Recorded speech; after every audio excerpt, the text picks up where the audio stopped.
What is going on, everybody out there in Irish Breakdown land? It is Friday. Friday Free for All Mailbag coming at you. We already got a bunch of questions starred. I'm fired up, ready to go. Got my man, Ryan Roberts, for one of the last times on Friday. I got Brian Driscoll. He's the boss man, making sure everything's going right. We're ready to rock and roll. One of my last times. I didn't say that, though. No, it's definitely not your last time. We got a lot more planned. We got a lot more to go here. So something I don't know about? How many more mailbags do you think you have, Brian, in your lifetime? I don't know. Until the good Lord decides it's time to take me home. That's pretty Well, and we'll live. And don't worry, we'll put that on live YouTube. Yeah. Like when eventually I'd like to, do more things. We got a lot of things trying to do where I get certain people to do more things and then I do different things. But if I ever got to the point where I had hired people to do other shows, I'd still do the mailbags. I mean, that's the most fun part, So yes, sir. Yeah. So all right, man. We got a bunch in the holster. You let people remind people the rules. We always have some first-time listeners, so remind people the rules. Very simple. Today is run by the people. It's a free-for-all mailbag. So if you've got a question, go ahead and put it in the chat. Put MB for mailbag up front, or you can use a little mailbox emoji. That works too. If you would like to jump to the head of the line, if you will, got to put the super chat in. If you put a super chat in, you're automatically in the front. We got a couple of those already ready to rock and roll. But if you don't put the super chat in, it just gets into the queue. And we most of the time go in order unless something, jumps out and Brian's feeling frisky and just pulls. Or there's out. 25 in a row from one person trying to mix it up. Then we kind of mix it up. Yes, accurate. But no, we've got John A1. John A1 and Salty. They're usually pretty good at getting us a bunch of questions, but we got a bunch of good ones. I was kind of perusing some of the ones that were in here before we got started. And so ready to rock and roll, Brian. There we go. Super chat from Tyler Evans. Thank you so much, Tyler. How does it feel to have Michigan State back on the schedule in 26 and 27? And would you love to keep them on the schedule moving forward?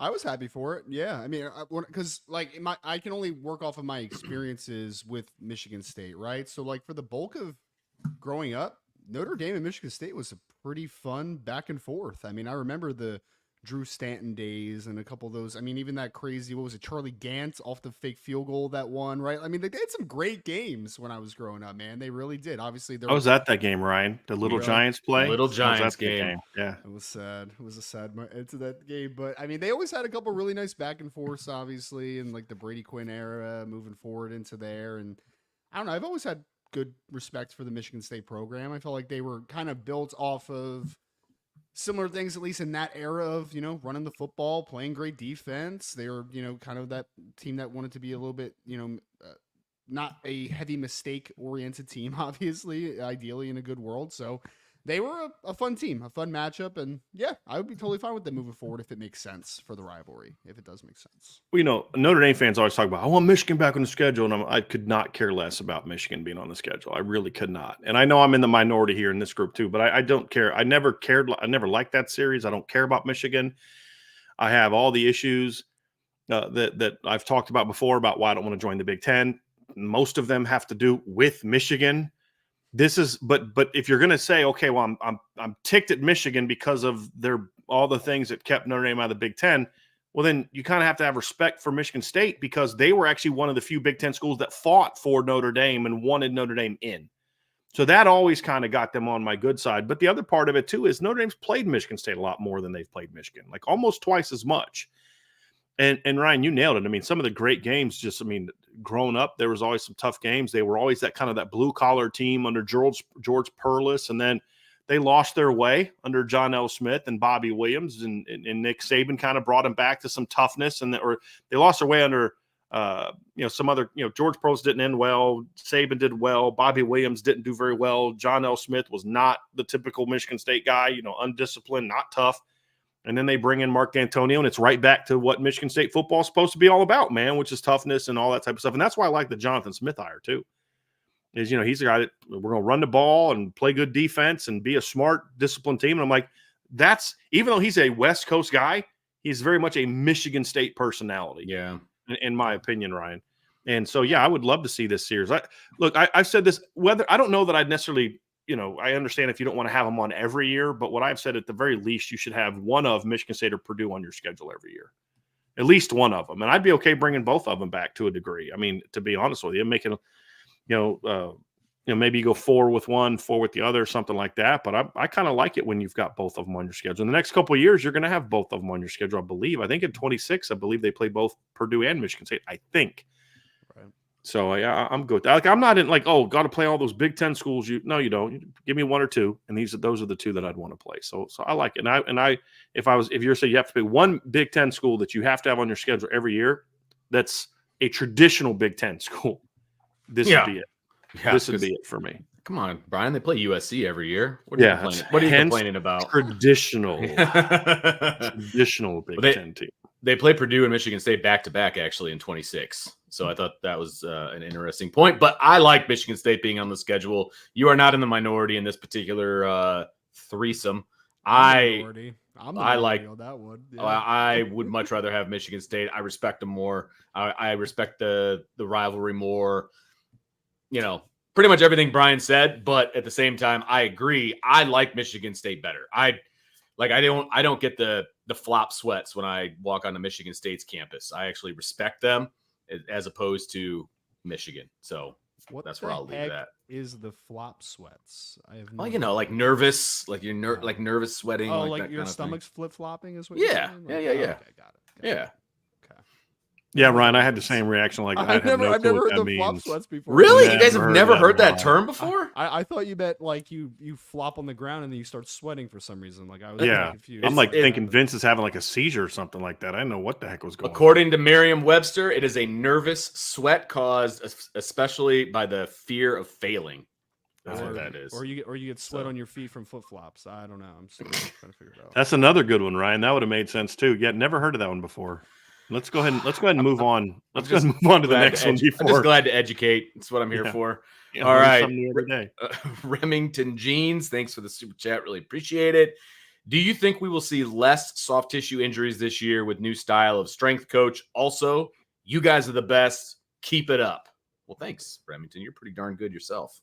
I mean, that's got to be a priority coming into the season, right? I mean, that was a big issue, obviously, in 2023. So I would think that part of, I don't want to say the hiring process, but part of the just conversations with, the new strength and conditioning coach is like, hey, we've had this issue in the past. We think that there is some way that obviously we have to be able to remedy. We have to be able to prepare more properly so that these soft tissue injuries, are not a major issue. So, I mean, it definitely has to be a part of the conversation. I hope so. I mean, Lauren Landau, I know, has a good reputation. I don't know enough about his mechanics of how to avoid soft tissue injuries to say for sure, but it definitely needs to be less of an issue than it was in 2023 because you cannot go through a stretch of the season where you don't have basically any healthy receivers because your whole roster has just been depleted due to soft tissue. When you have that many issues at one position, the strength coach is only a certain part of that problem. And I don't think it's a coincidence that you had those issues arise in a year where you had a sort of a weird situation like Notre Dame had, where your strength coach leaves right before the season. Fred Hale has to take over. Fred Hale is clearly someone that the Notre Dame coaches respect because they kept him on. Usually when you take over as an interim, it's like, okay, now you got to go. They kept him on. He's very well respected, but it's just a unique situation. He's not Matt Bayless. He hasn't done this, for a long time. But at the same time, Fred Hale was a Division I strength conditioning coach in the MAC level. Like, he's not an idiot. I'm saying, like, so when you have all these and they kept him on staff, by the way. Yeah. Like, so they didn't get rid of soft tissue issues at one position, and it's a position where I've said to you, Vince, like, I don't know what kind of drills they're doing right now. That leads me to think there's as much of it as about the wide receivers coach, if not more of it, than the strength coach. But yeah, they're going to have to get it figured out. I mean, there's a couple of those issues in the spring. Jaden Thomas missed a chunk of the spring with, I believe, a soft tissue injury. Keedron Young had that issue. So it's still a little bit of a concern for me right now, just because we don't know. We haven't been through a full season with Lauren Landau. So we'll have to find out. But hopefully it doesn't become a nagging injury like it did last year, because like you said, Ryan, you can't And even because the other thing too is a lot of those you get healthy enough to play, but you just don't have that burst back.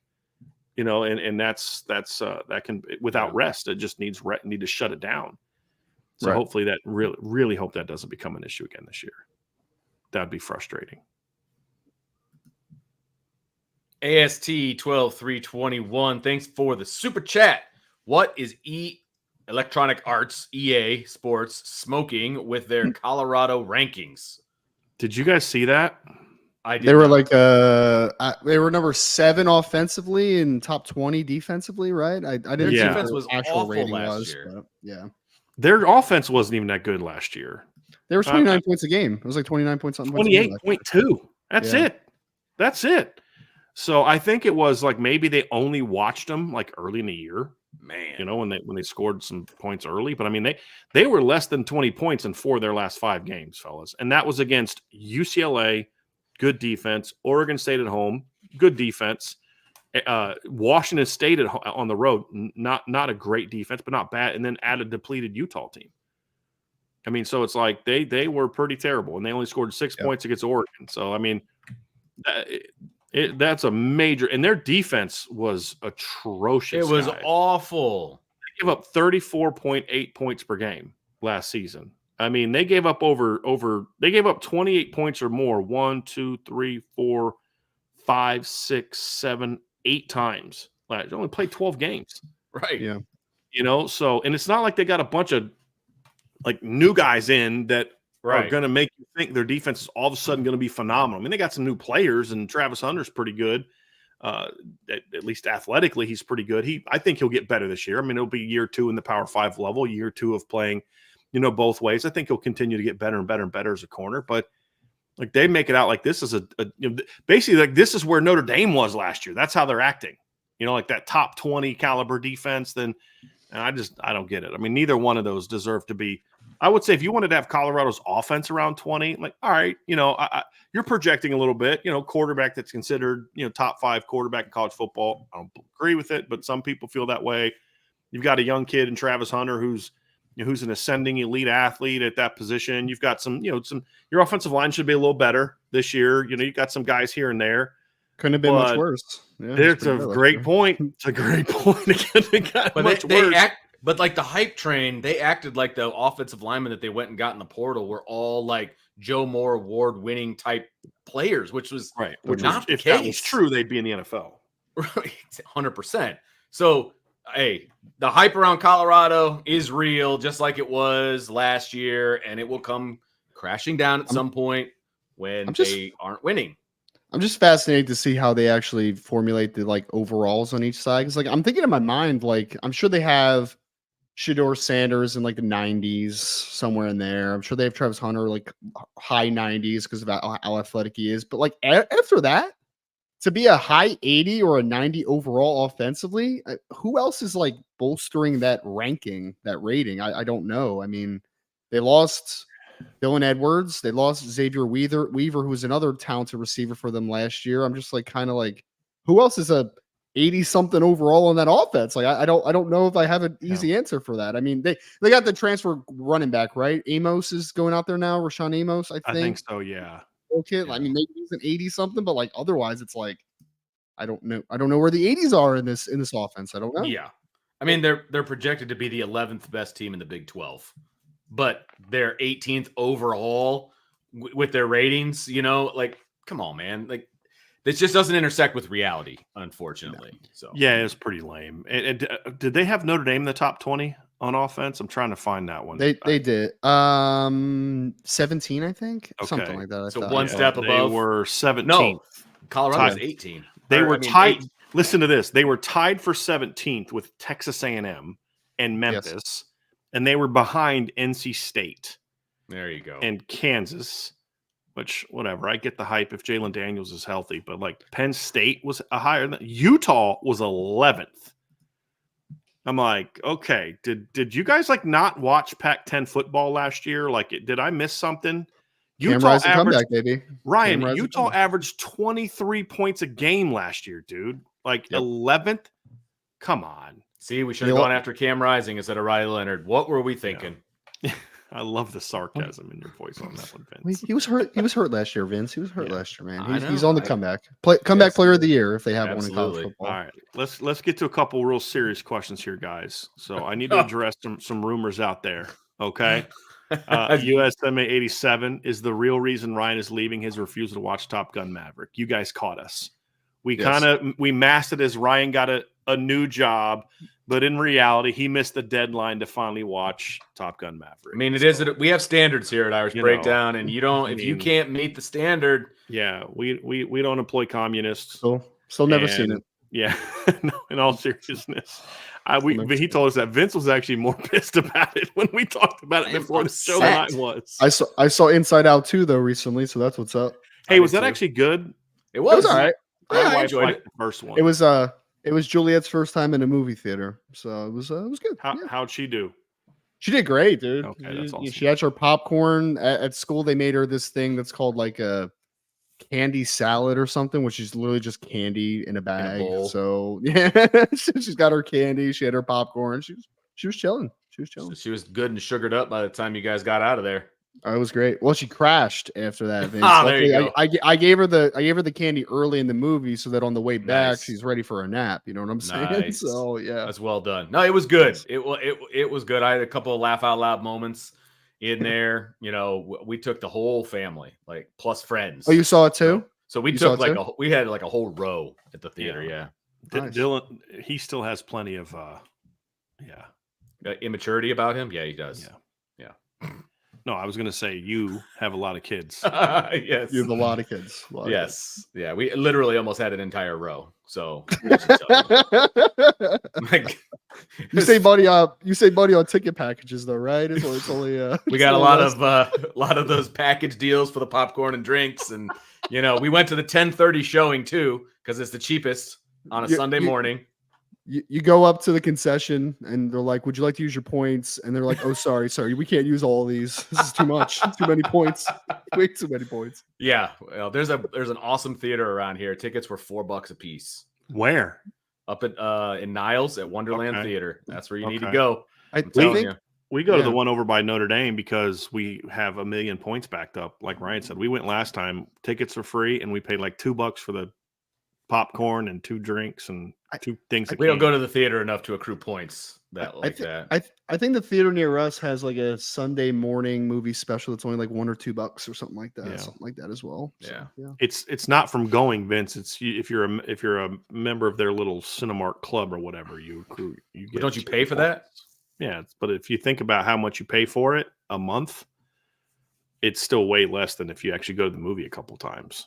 So see, we don't go that often. Same. That's why we have so many points because we haven't been in a while. Yeah, because we went and saw the new Kung Fu Panda. That's what we went and saw. Yes. I was gonna say Vince drops like a whole paycheck on going to the movies with all those kids. So seriously, it was expensive. Yeah. Even still, it was expensive. So we actually go to the noon. Like if there's like a movie around the Cinemark, Vince, if you go like around the noon one. Like if they're the early ones, sometimes you'll be the only people there. When we went and saw Kung Fu Panda 4, we were the only ones there. I told Angela, I said, no, I rented this whole thing out for us, baby. That's kind of husband I am. You know what I mean? So and then I was like, oh man, I hope nobody shows up. Yeah, right. Vince, people I've met. I've invited them in. Vince, you know what you need to do? You need to just go in, purchase 1 ticket, and then go to the side door and just start let everybody in. Yeah, just let them all in. Let's go. Come on. They're in. Let's go. As the owner of Irish Breakdown, I do not advocate for criminal activity that is not condoned. Everyone's opinions are their own. They don't speak for Irish Breakdown. Vince has paid his time. He's due. Ryan's going out in a blaze of glory. He's trying to start some stuff. Believe me, I can show you my bank statement. I paid full price for everything. For everybody. Nice. Anyway, Joe Allen says, how does Notre Dame prepare for the first game of the season with their opponent having a new head coach? Well, I don't think that's as big of a thing as people make it out to be. I mean, Mike Elko is not going to stop being Mike Elko at Texas A&M. I mean, he is who he is. The team that they were last year, the things that they believe in, toughness, physicality, at being solid technical people. You know who they are. You have film of his defense. You know what it does. Now, you then study the Texas A&M personnel and be like, okay, well, they may do less of this because of the personnel. They might do more of this, but you get a pretty good idea. And then when it comes to the offensive coordinator, you just watch his Texas A&M. I mean, you watch his Kansas State film. I mean, again, he's not going to go over to Kansas State from Kansas State to Texas A&M and all of a sudden run the air raid, and Right. drop back and throw the ball 50 times a game. I mean, he is who he is. There's going to be wrinkles based around the specific talent that they have, but you have a sense of who they are. And the thing I would say to you is it's the same thing that Texas A&M is going to be doing to get ready for Notre Dame. Well, what's the Notre Dame defense going to look like without J.D. Bertrand and Javonte Jean-Baptiste and Cam Hart? And what's the offense going to look like with Mike Denbrock? Well, watch the LSU offense. Watch some Cincinnati offense. If I was a team, Ryan, preparing for Notre Dame's offense, I would actually spend as much time watching 2021 Cincinnati as I would 2023 LSU, if not more so. Because I think the personnel matches better with what he did at LSU, right? Because they ran I think I had this crazy stat, Ryan. So I broke down all 9 of the regular season games against Power Fives. I mean, like literally every play, like down, distance, hash mark, backfield alignment, motion, direction of the play, target, all of it. And I think I had them down for like 12 snaps of 12 personnel on the season. Then I went back and watched the 2021 Notre Dame Cincinnati game, and they ran 19 snaps of 12 personnel in that game alone. So, I mean, that to me is more indicative of what I think we're going to see from him than maybe what we saw the last couple of years at LSU, because it's different personnel. Yeah. I mean, I would say this, right, is that even with like Colin Klein, for instance, who's the new offensive coordinator that was at Kansas State, it's at Texas A&M now, the offense might not look exactly the same because your quarterback's not going to be this. Like he's had guys like Adrian Martinez and Avery Johnson and like some more athletic quarterbacks for the most part, but he also had Will Howard, who's a good athlete, but he's more of a pocket kid overall, right? So tendency-wise, though, I think you can still find a lot from watching his offense. It's not even so much the schematics of it always. It's more of when you're in a third and short situation, where do you like to run, right? Are you a boundary-heavy team? Are you a field-heavy team? Like, what are your go-tos? Because regardless of if the offense looks a little different, you're still going to have tendencies as an offensive coordinator. You're still going to have tendencies as a defensive coordinator. And Notre Dame knows Mike Elko really well. Like, obviously, the current staff was not with Mike Elko at Notre Dame, but they still know what he believes in. It's a 4-2-5. This is what his Rovers like to do in their system. Like, those tendencies are still going to exist, even with Jay Bateman calling the show. So you need to be able to multifaceted scout this type of a team and understand that it's not so much exactly what it looks like. It's what Mike Elko believes in. What does Colin Klein believe in? What does Jay Bateman believe in? And try to mesh those together. And then also when you're talking about player scouting, like I'm still watching them and the Moss kid at running back or Nick Scarleton at Purdue, like they might be in a different system than what they were previously, but they still are the same football player, right? Meshing into that system. So I can still watch Nick Scarleton at Purdue last year specifically and be like, that kid is long, powerful, loves the inside spin move, loves the inside counter. So if I'm an offensive tackle, I can still self-scout and be like, hey, I need to really have a good post, a good inside shoulder, because that kid likes to cross face. Like, there's no doubt about that. So those little tidbits you can still find, even if it's not exactly 100% where you're going to see game one. Well, and as you mentioned, every coach has tendencies. And by the way, John A1, best comment of the day so far. Well done. But don't worry, you're not going to see Ed Henry until the state championship. But not only does every coach have tendencies, but that's why you self-scout too, like during the bye, because you try to get away from your own tendencies to try to break your own tendencies for, further games and things like that. Coaches know that they have tendencies. There's no doubt about it. But when it becomes crunch time, third down and medium, third down and long, games on the line, coaches are going to go right back to their tendencies, man, because it's just who they are. And so that's why you have to study where they've been, but you also have to study personnel from where they are. And so it's just a cocktail of all the things that you guys just brought up that you kind of have to find that happy medium between, okay, you're not just going to dive only into what he did at Kansas State. You also have to dive into, all these other different things. And so, like I said, it's just a cocktail of everything. I was rooting for Ed Henry to win that game, by the way. Shut your dirty mouth. Nobody roots against Denzel except in training. We appreciate greatness around here, and Ed Henry was the best coach in that football game. Let's be honest. I told Why? y'all, Because he went shotgun? I told y'all, Ryan's trying to start some stuff. Like, yeah, he is. I will say this. Who do you think they are? The New York Jets? Yeah, that's right. in all seriousness, I'm still surprised he hired Jay Bateman as his defensive coordinator. Very surprised that was his defensive coordinator hire. I don't get that one. Yeah. That was one of the perplexing hires of the offseason, not for that staff, but just around the country. Where you're general. just like, wait, why? Why was that a thing? Yeah. Yeah. Wyatt Kerwin. Notre Dame has been in an odd cycle at the defensive end positions, needing transfers, recruiting woes, linebackers moving to defensive end, underperforming at Viper, etc. How can they best stabilize the two defensive end positions? Recruit Viper better, first and foremost. I mean, that would solve a lot of the issues there. I mean, Wyatt, I know you're kind of throwing them all together, right? The defensive end position, needing transfers, recruiting woes, linebackers moving to defensive end. They're all kind of a result of you've been recruiting big ends pretty dang well. I mean, you talk about Bryce Young and Armel Mukin before he moved over there, and Boubacar Traore was supposed to be a big end originally. Like, you've been recruiting that position pretty well. It's just you've been missing on Viper, man. I mean, that's just ultimately what it is. Why are Joshua Burnham and Junior Tuihalamaka moved to Viper? I mean, for Josh Burnham's sake, you might just think that he's outgrown it and he probably has high upside there.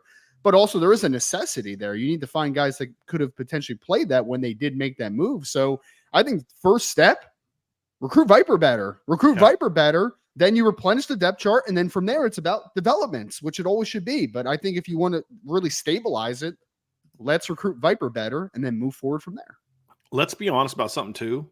They kind of got lucky with Boubacar. They did not recruit Boubacar to be a Viper. He just reshaped his body, lost weight, and you realize just how twitchy he really was. I mean, so that was not their plan. They kind of lucked into that one a little bit, if we're being completely honest with you guys about that one. So, yeah, recruit better. You know, I think I'm okay. Like, the one thing I'll somewhat disagree with on the premise of the question, I'm okay moving linebackers to defensive end if that's kind of part of your potential evolution of a player. Like, you bring a kid in like, hey, we like him a linebacker, but he's got a big frame. There's a chance he may move down.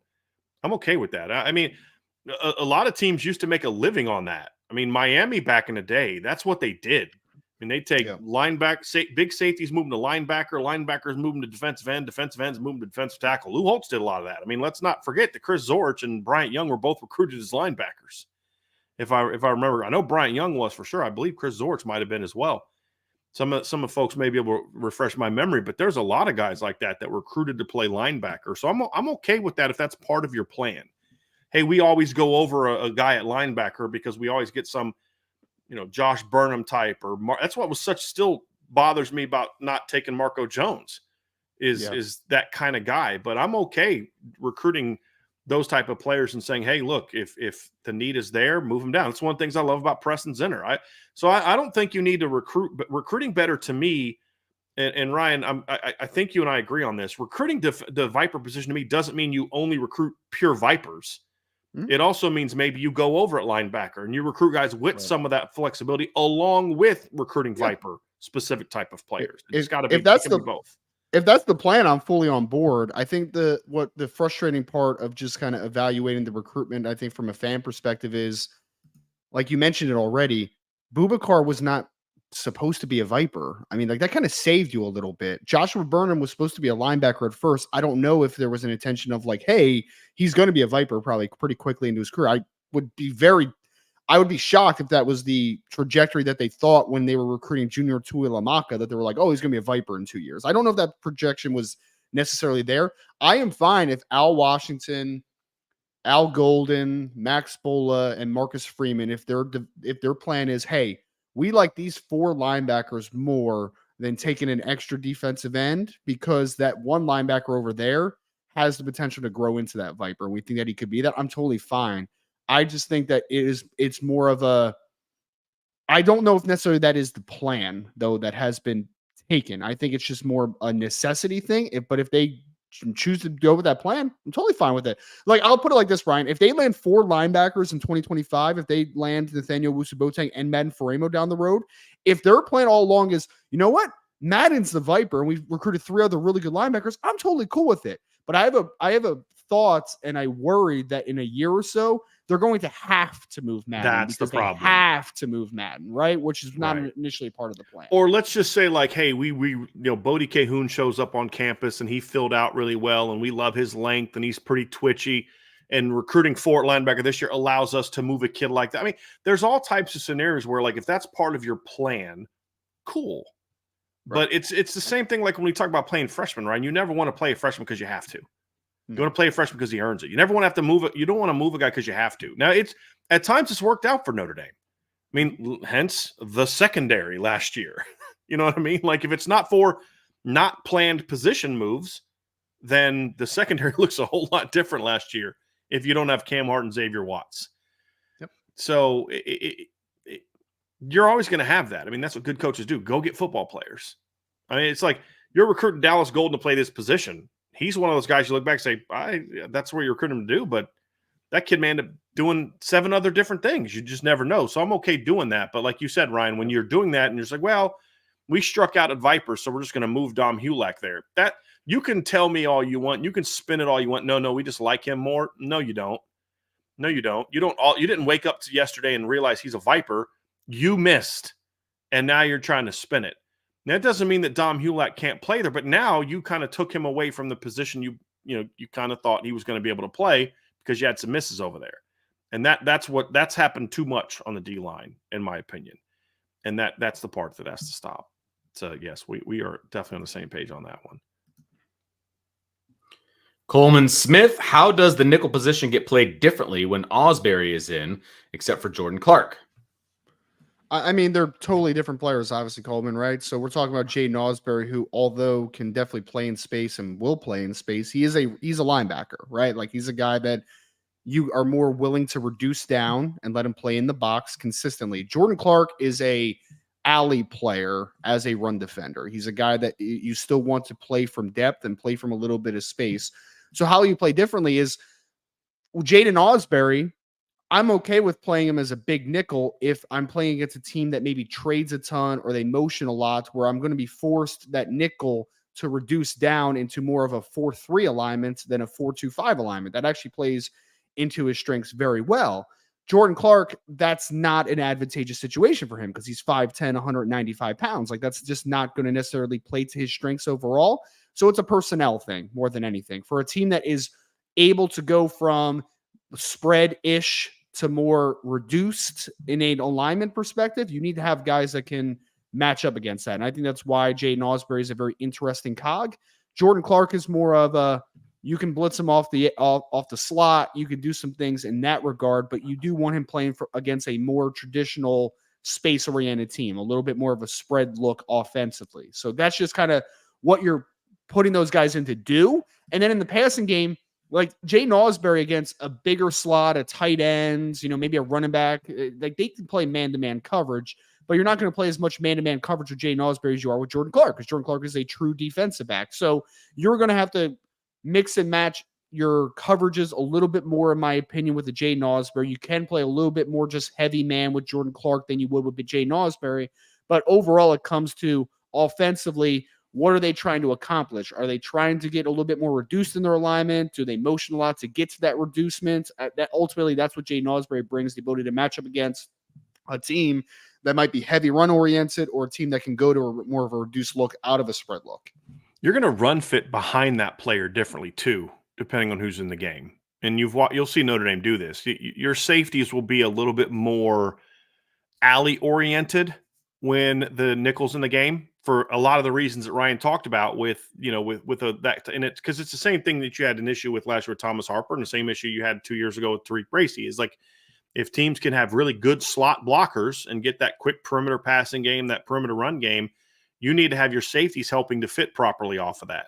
When you have your rover in the game, especially a guy who's as athletic as the Rovers they've had with, this past year, obviously, or this upcoming year with Jordan, with Jaden Osbury, with Jack Kaiser in the past, with Jeremiah Wusu-Boateng, which was in a different defense. But when you look at, the Marcus Freeman out Golden defense, they're going to fit the safeties down a little bit more. They're going to do more where the safety, you'll see the boundary safety rob to the middle more, and the field safety will take deep middle, like under middle, Whereas when you've got you'll see the field safety come down more in sort of like in the box off the edge, and the boundary safety roll over.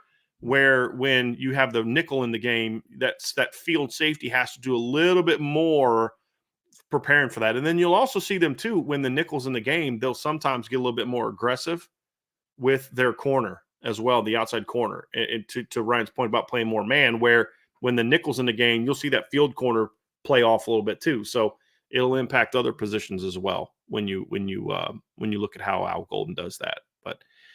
And that's also the thing I like about it is, as an offensive player, as an offensive coach, there's more things now I have to prepare for.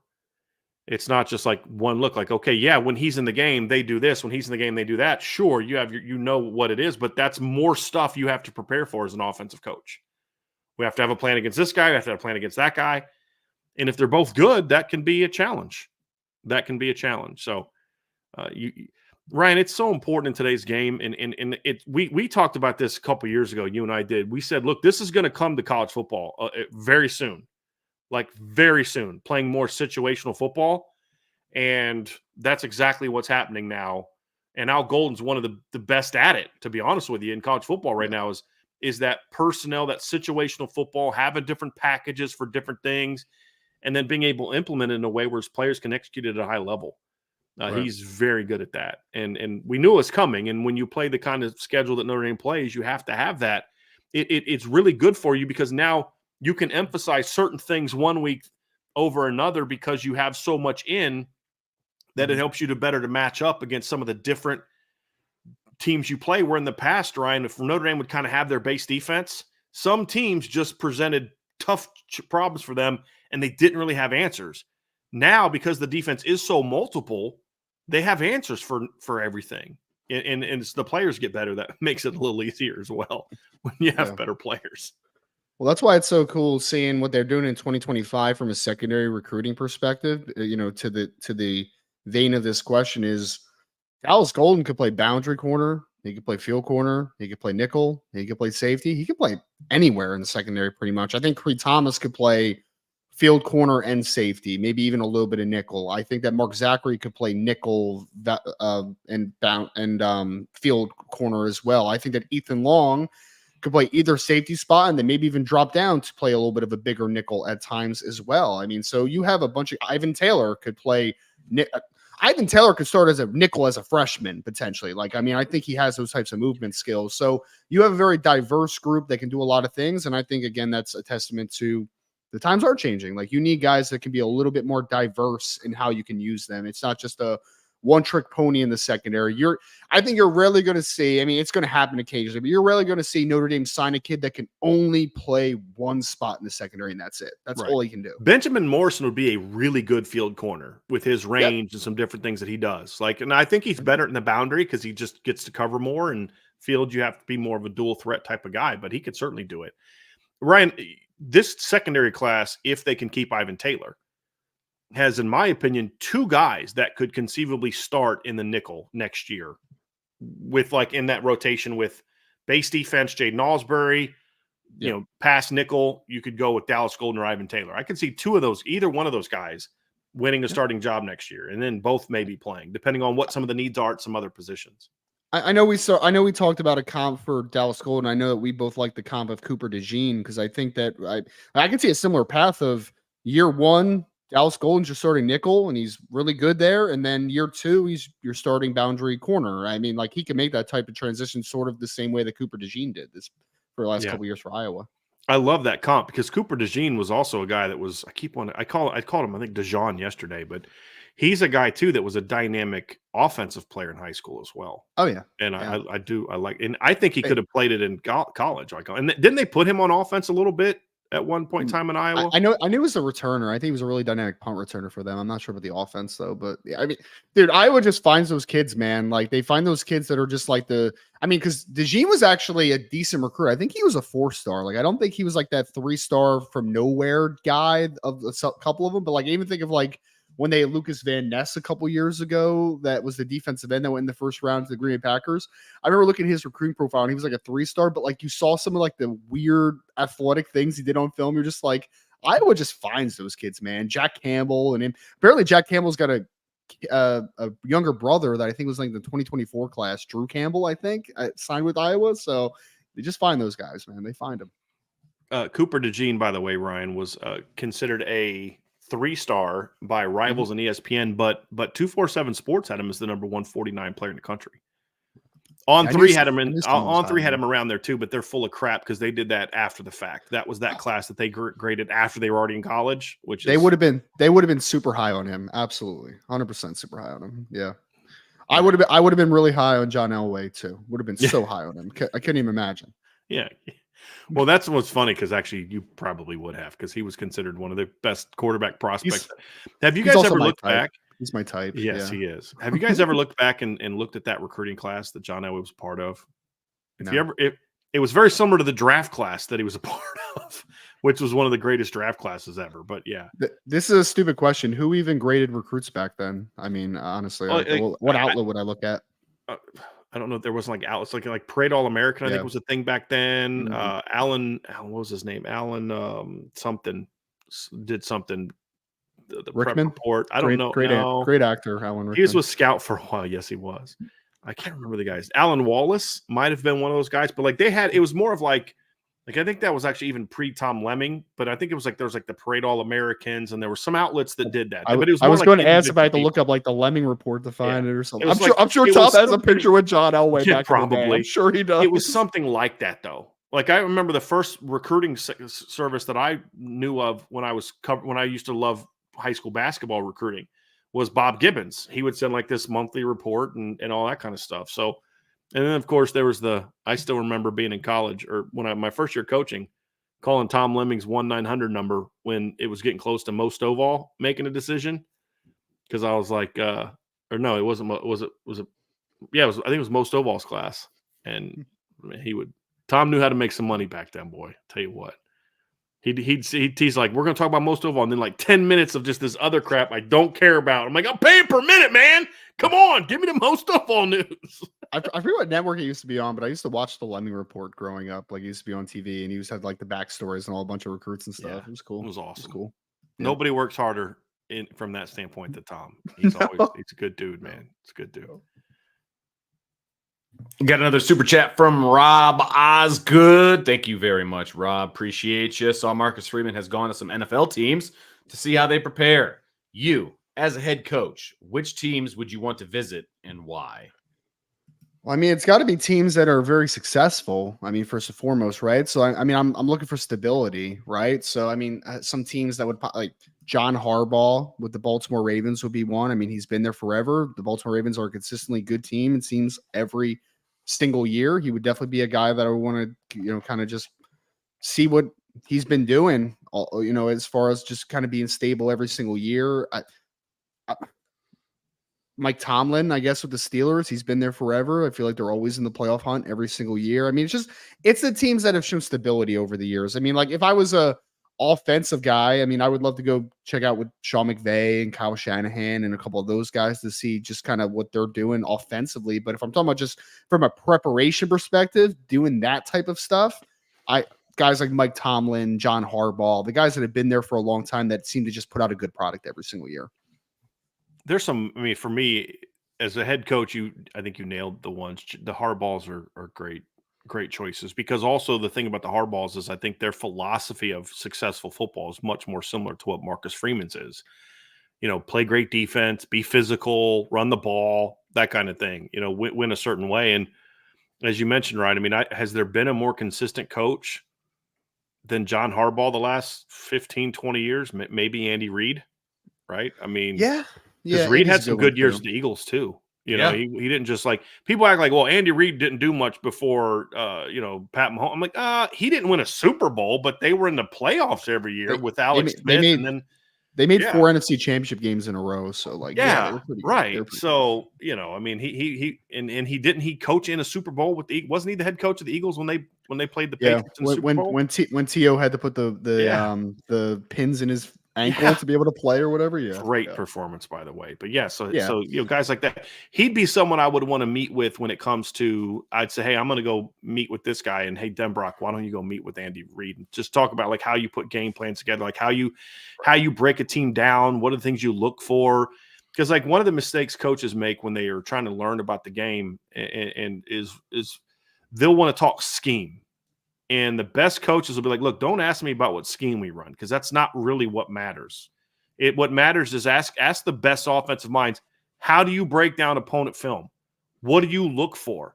What are you trying to exploit? What are you trying to attack? How do you prepare? How do you practice? How do you get the balance? You're a really good running team and a really good passing team. How do you structure your practice to make sure you're getting enough work in the pass game to be really efficient while also not abandoning the run game? You know, and those are the questions that if you're a young coach and you're trying to learn from the best coaches, those are the questions asked, not like, hey, how do you run this smash concept versus whatever? Right. You know, I mean, that can happen down the road, but if you don't get all these other things down, then that stuff's not going to matter as much. And so I think, especially for college, I think those are the important things to do. But I like that he did that. He went to another team he went to was the Browns with Stefanski. I don't know enough. I don't know a lot about him, Ryan, but the dude has the Browns in the playoffs. That's pretty good. Yeah. He just got I think he just got a contract extension. So he's a pretty respected guy, especially offensively around the league. Vince, flipping the question around, where would you not want to see Marcus Freeman spend some time with during the offseason? The team that drafted him. The Chicago Bears. That's a good one. That's a good one, man. Great answer. The way he answered it too was great. The team that drafted him. And aren't you a Bears fan, Ryan? Yeah, I am. Yeah, that's funny. Well, and here's what I was gonna say, because you guys nailed it. You guys picked out the best places to go, and I do think you can go like pick an NFL team. You can zero in on something that they do that you can take back with you, and I will say that. But I will also say, I was going to say, if you want to find out how not to do stuff, go to Chicago, you know. Yeah. Especially or like the Jets or something. Yeah. Right. Yeah. Just the perennial teams that just can't seem to figure it out. You could go there and, you know, figure out what not to do. But again, I do believe, because I have actually worked for some terrible head coaches, but you can still say their names. Just kidding. You can still pick little things that, you know what, I do like that, you know what I mean? Or I do like that, or the opposite. I don't like that. I'm never going to do that because I saw how it worked. Like I've taken stuff from all the coaches that I've worked for, whether they've been good or bad for that matter. So absolutely. If you're a smart coach, you absolutely learn, because even if a bad coach is going to do something, like, okay. Like I had a guy that I knew one time who I thought was just not a very good coach, but he really related to players well. Mm-hmm. And he just really knew how to connect to players, but not in a, what up, bro? How you living, playa? You know, that kind of fake, like, dude, you're 45. Don't talk to an 18-year-old that way. Be yourself. Oh my God. You know what I mean? Be yourself. Yeah. You know, but like, so even then you can learn. And then to your point, Vince, like there's sometimes like, okay, yeah, that's not the way to do things. Like, so yes, you can learn from everybody. You can learn absolutely what not to do. 100%. Oh yeah, absolutely. Yeah. Oh, 100%. Don't be shocked if in a few years people are talking about going down to see what they're doing in Houston as well. I really like what they're doing in Houston, the way that they're building their team and the job they did last year. And yeah, it's going to be an interesting one.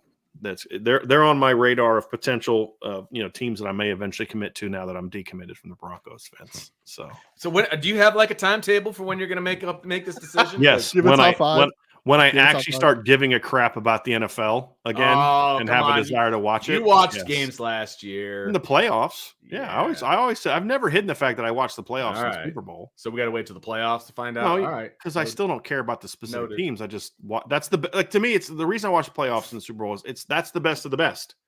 Like there's a lot of bad football in the NFL in my opinion. And when you get to the playoffs, it's like, okay, you're actually watching the best of the best. I was just looking for a commitment date. See if you were going to get on like CBS Sports or. Hey Vince, this is a one-time decision, man. You know, don't rush my decision, right? Respect my. He didn't take his official visit yet either. Yeah. Hey, and you know what? The Texans are also on the mark because Troy Pride offered me maybe some potential merch to switch my allegiance because he's with the Texans now. So I'm just saying, there's some people out there throwing some deals around, man. So. NFL teams get on the stick, man. So let's get to it. Let's get to it. I can be bought. Let's go. I can absolutely be bought because I just don't care. I mean, after the draft that the Bears had, I'm willing to be bought too. I'm not gonna lie, Yeah. but we'll see how it goes. I actually kind of like their draft this year. There's nothing I can. You nothing just that don't will like happen. Caleb Williams, but if Not he even a played little if he bit. played somewhere else, I mean, it's still Well, if he Most, played somewhere most else, talented great. quarterback the Bears have maybe ever had, Vince. Ever. True. Agreed. Hmm. They took a quarterback who was awful, and that's how they won their last Super Bowl. So Who, Rex Grossman?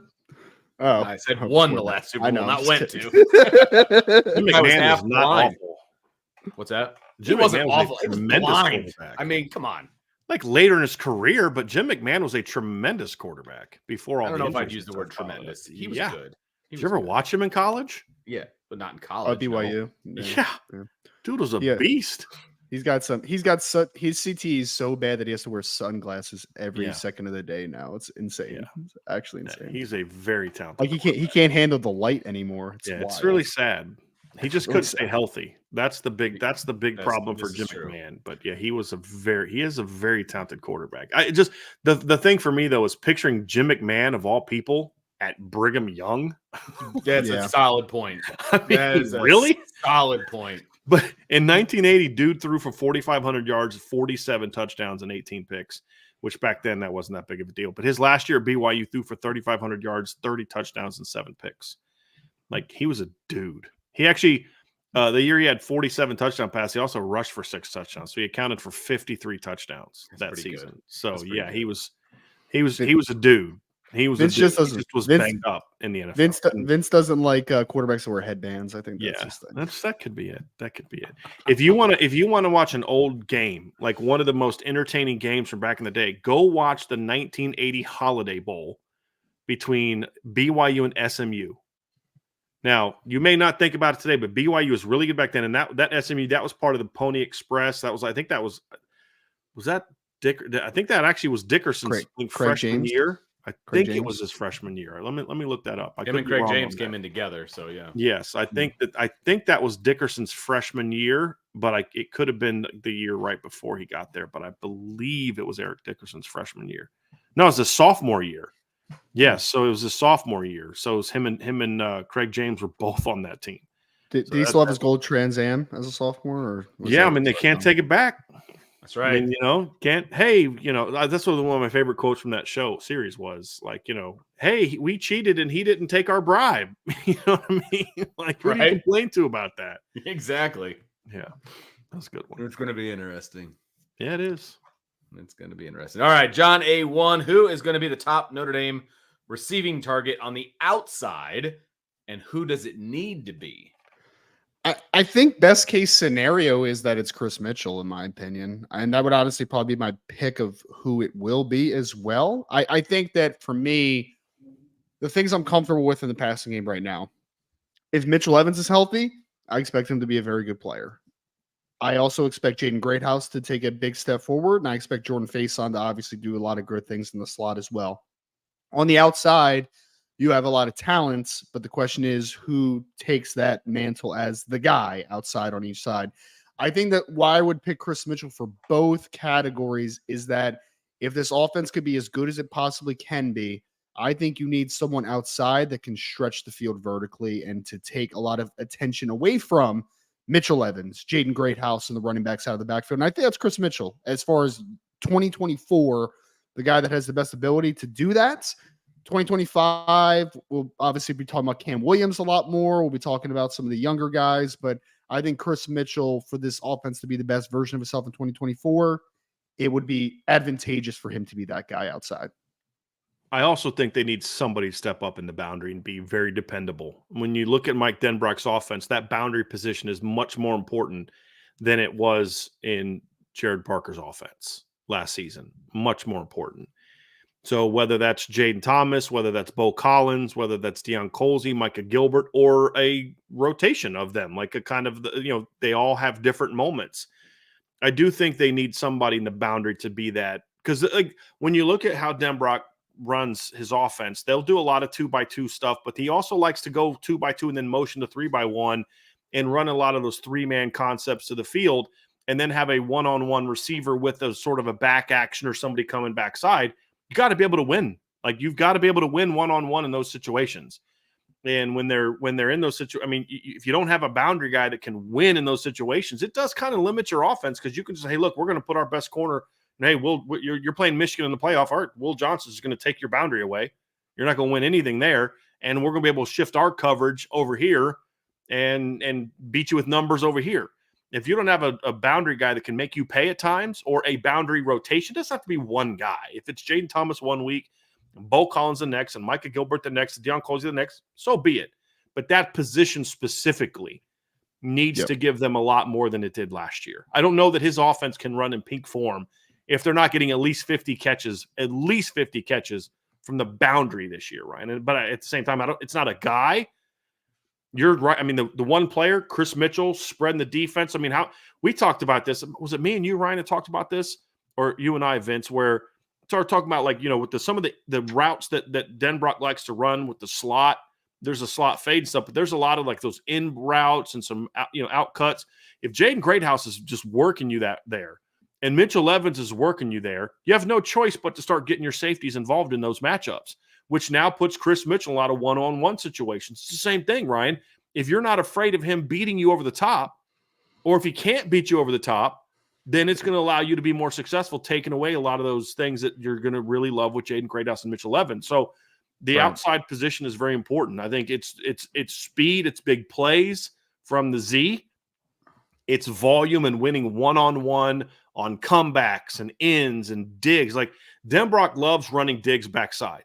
Well, you got to win. I mean, that's a route. You've got to get vertical. You've got to get to your depth. You've got to gain some separation out of your break. That's not an easy route to run if you're playing man coverage. And so they're going to need a lot more of one-on-one victories at receiver this year than they had last year. There's no doubt about that. Good question, John. Really good. Joe Allen, how would you as a coach set the importance of winning the first game, and how much it has a factor to the rest of the season? I don't think you don't talk about that with your team about how much it has to you're do with right. the rest of your season. It's A&M. We're focused on beating A&M. Now, having said that, we've seen this before where teams can if you have a big first game, because here's what makes first games different than every other game you're going to play the rest of the year. You only have a week to talk about all those other games. Right. You have this one, you've got months. the whole. And so some teams will, I thought one, I don't want to say it's a mistake because I understood it, but there was a lot of Ohio State talk around the program leading into the 2022 season. Yeah. What I think one of the lessons that Coach Freeman has learned is, guys, we're not worried about Texas A&M right now. We're worried about Notre Dame.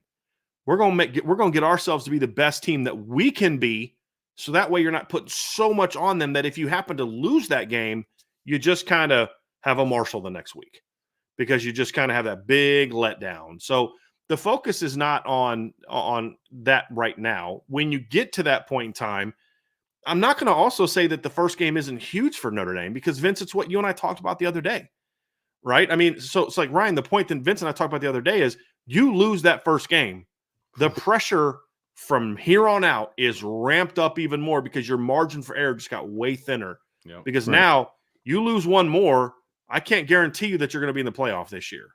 And if you are, you're definitely going to be on the road. So, I mean, you start putting that pressure on yourself out of the gate, it gets a little bit hairy. You get that win, however, and now you got that growth and confidence. Now you can start to, with what's coming next, now you start to roll in your team. By the time you get to Louisville, your team's got a lot of confidence. Right. Well, and Texas A&M's a big brand as well, too. I mean, like it's a notable game. I mean, because I know Notre Dame fans aren't going to get as excited to beating Texas A&M as they would for Ohio State for obvious reasons, but Texas A&M's still a big brand, man. They have a lot of talent on that roster. They have a good coach. They have a lot of money pumped into that program. So going into Kyle Field and making a statement game one, I don't think we can underestimate how important that would be for Notre Dame. Because, I mean, Vince, I feel like for so long we've talked about, like, Notre Dame's close. Notre Dame's close. Oh, yeah. Well, at some point you need to actualize that potential, and you could show that game one in Kyle Field. They're like, hey, this might be a little different this year. It's possible. And I don't want to underestimate the intelligence of my players either, because look, we're talking about Notre Dame here. They know, number one, they know what's on the line. They know I think the vast majority of them know what it's going to take to get into the college football playoff. So it's I don't want to say it's the elephant in the room, but I don't think you don't need to bring it up and bash them over the heads with it. You know That's what I mean? what I Like, think the they mistake was know. with Ohio State. They knew Right. that was a big game. You don't need to keep Correct. reminding them of it. Exactly. The other thing too, guys, is Notre Dame's better than Texas A&M. I mean, they just are. So that's why I think the focus is, guys, it's not about Texas A&M. This is about us. Like in the past, Notre Dame couldn't really do that. Like they couldn't just go out there and play their game against Ohio State in 2022 and beat them. They could in 2023, in my opinion, but not 2022. They weren't good enough to do that. You kind of had to play a little bit above what you were capable of. Now it's just, guys, if you play your game, you're 12-0. If you play your game each week, you're 12-0. There's no one good enough to beat you if you play your game.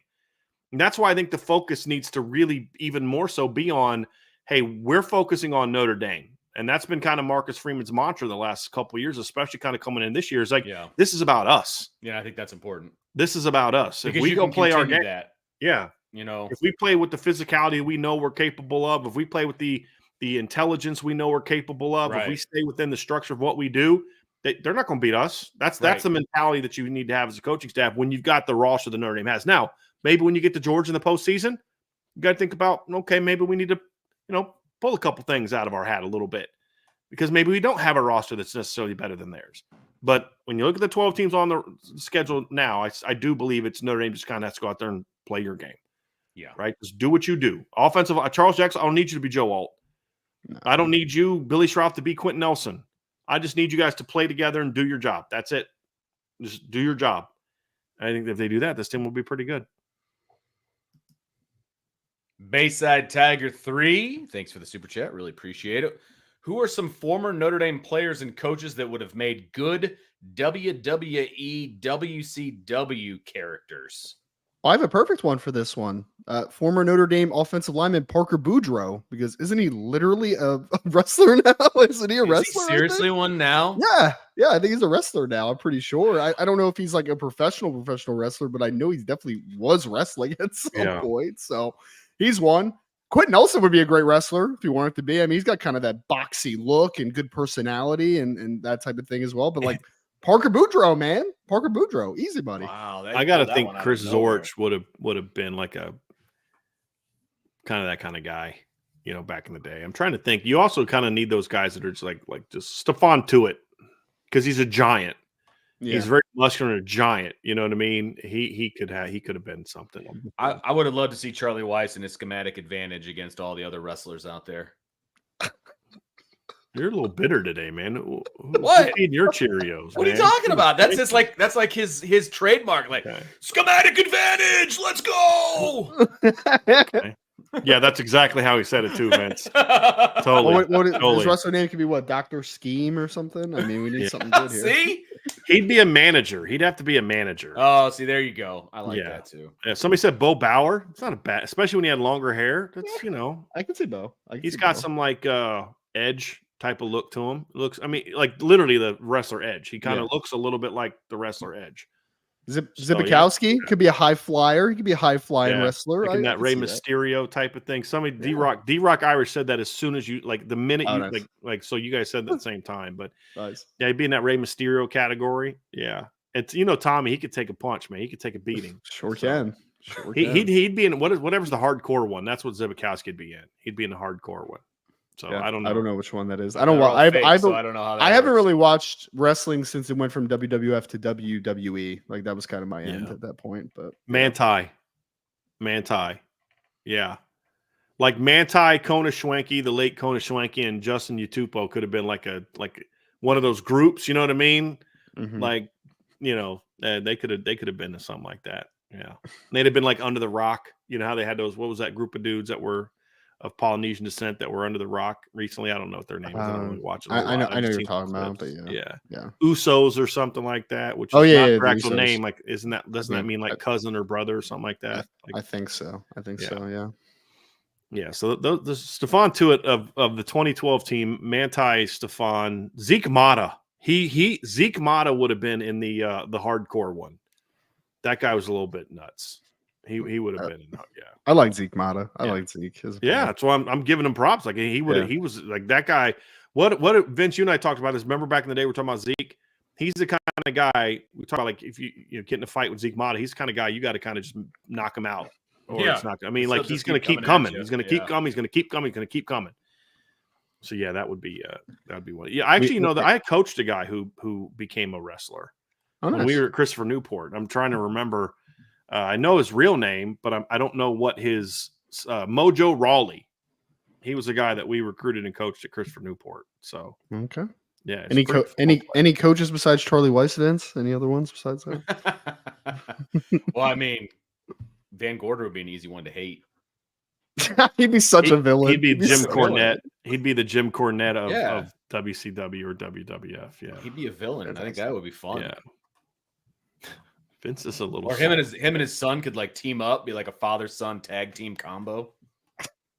Why are you dragging Monty into this? He didn't do anything wrong. I'm just saying. I'm trying to come up with like some tag teamers, man. Okay. Like I forgot about Montgomery Van Gorder. You got to keep it in the family. You got, they got to have something going for them. They could both wear mustaches. It'd be great. That's all they got going for them. Seriously? What did Monty do to get into this? Okay, his dad's a terrible coach. I mean, geez Louise. Like, what did Monty do to deserve this? Hey, I'm pretty sure he's coaching now, isn't he? Like, I have no idea. I think Brandon said one in the chat that is perfect. James Laurinaitis, his dad was literally a professional wrestler. Literally a professional wrestler. I mean, he just coached at Notre Dame for a year, but he still counts. Yeah, I guess. I mean, wasn't a coach. He was an analyst, wasn't he? I mean, he coached. They didn't become coaches until 2 days ago. Yeah. Wink. Yeah, Montgomery Van Gorder is now an assistant coach at QB coach at Georgia. So really, yeah, he's the quarterback coach at Georgia. Assistant quarterback coach. At the he's like to the regional manager kind of thing. You know what I mean? Is Mike Bobo a quarterback coach? Is he the main quarterback coach now? Yeah. Good for him. That's great. Yeah. I'm gonna go and leave Monty alone. Yes, his dad was a what, but taking shots at Monty. Let's go ahead and move on. I'm gonna get him on the podcast. When you were bringing up other players, you said it was a compliment to bring them up. Yeah, but you did the way you're even saying it. The way you're saying it now is sarcastic. Like they got to have something going for their lives. I'm like, dude, I'm talking about guys like are jacked up and ripped, and he'd be good at this. And you're like, well, he's got nothing else to do. He's a complete loser because of his dad. Now you're putting words in my mouth. That's not what he said at all. That was the tone. Now you're putting words in my mouth. That was the tone and the nothing wrong with a little father-son bonding. Okay, sure. That's all it is. Something else better to do with their lives. It's hard. Vince said they would be Vince said they would be a championship tag team, man. He was giving him a compliment. Yeah. No, he people wasn't. That like to root for villains. He'll lie and you'd swear to it. I don't even want to hear it. Let's go to the next one. Let's go to the next one. Joe Allen, if you had to pick one position on next year's team that you had to watch and give analysis on all season, which one would you pick? O-line. Easy. It's a good one, yeah. And so are you answering that based upon the importance and intrigue about the position for 2024 specifically, or just kind of curious where your mind went on the offensive line in that regard? Why don't you answer it both ways? Answer it that way, and then it also answer of which one you would enjoy the most. Like for me, I if I could only watch one position, I'd watch the offensive line. I think for how good the 2024 team could be, I think offensive line would be my answer as far as like importance for 2024. I'm naturally a linebacker guy. So, I mean, if you ask me what position would I be watching most, it'd probably be linebacker, I guess. Right. So seeing how Drake Bowen and Jay Nosberry and Jalen Sneed and Jack Kaiser and all these guys are being implemented together. I think it's one of my coolest question marks for 2024 is that all the names at linebacker, but exactly how is it going to look as far as like meshing off of one another? I mean, like we can just keep hearing about Jay Nosberry playing like this nickel hybrid position, but like who's he going to be in there with as far as the other two linebackers? What skill sets are they going to most utilize in that role? Is Jack Kaiser going to be moving around a little bit more? How much does Kingston play? Jalen Sneed, is he a guy that reduces down and blitzes from the inside, or is he just the guy that's going to play the rover position? Like there's a lot of questions. Or does he play? Is he the number 2 will? Right. You know, like if Jaden Osbury steps up, do they make him more of the number 2 will? Yeah, it's going to be very a lot of questions to see, which will be very intriguing for this year. How about you, Vince? Well, offensive line is my first one, and it's not close. But my second place finisher, since I want to talk about something a little different, would be wide receiver. I would like to watch this group, and again, it's kind of a similar argument that Ryan came up with for linebacker, right? You've got some great talent here at wide receiver. How are they going to mesh together? Where are they going to kind of settle in? Is Greathouse going to be only in the slot? Are they going to move him around? Are you going to move Jaden Thomas around, have him in the slot, have him outside? Who's going to be that number one guy? There's a lot of question marks. Like, I think the wide receiving core is going to be good. I think they are going to be talented. I think they are going to be successful. But I don't know what that's going to look like specifically. And so I think that to watch that from the beginning of the season to the end of the season, which of course we will be doing, but to watch that and see how it goes and what that process looks like of them finding their way and figuring out who's who and who goes where and what goes what, I think that would be fascinating as well. Good one. Coleman Smith, realistic stat line for Deion Colzie this year. I'm saying 40 receptions for 500 and 3 touchdowns. I mean, at this point in time, guys, Ryan, you and I have been asked this question several times this offseason. Like, right now, I don't have anything realistic for Deion. Like, is Deion capable of doing this? Actually, here's the one thing I'll kind of push back on a little bit on this one, Ryan, is if Deion Colzie catches 40 passes, he'll have a lot more than 500 yards. He'll average definitely more than 12 and a half yards of carry or catch. Yeah. Maybe more like in the 600 range, in the ballpark. Yeah. I mean, but look, guys, it's simple with Deion. Is Deion capable of having a Miles Boykin type breakout season? I believe so. Sure. The talent's there. Absolutely. But it's Ryan, it's the same thing we talked about Maris last year. I just need I'm done talking about it. It's just I need to see it. We've all said it. The talent's there. We know it's there. It's up to Deion to say, okay, but that's who I want to be. And if he does, I'd say 40 for 600, 650, 5-6 touchdowns, more than possible for him. But I mean, he caught 3 balls last year. Right. He caught 9 the year before. Like, I mean, he's got to prove it. The talent's there. It's show me. It's a show me season for him, just like we talked about with Maris last year. Yep.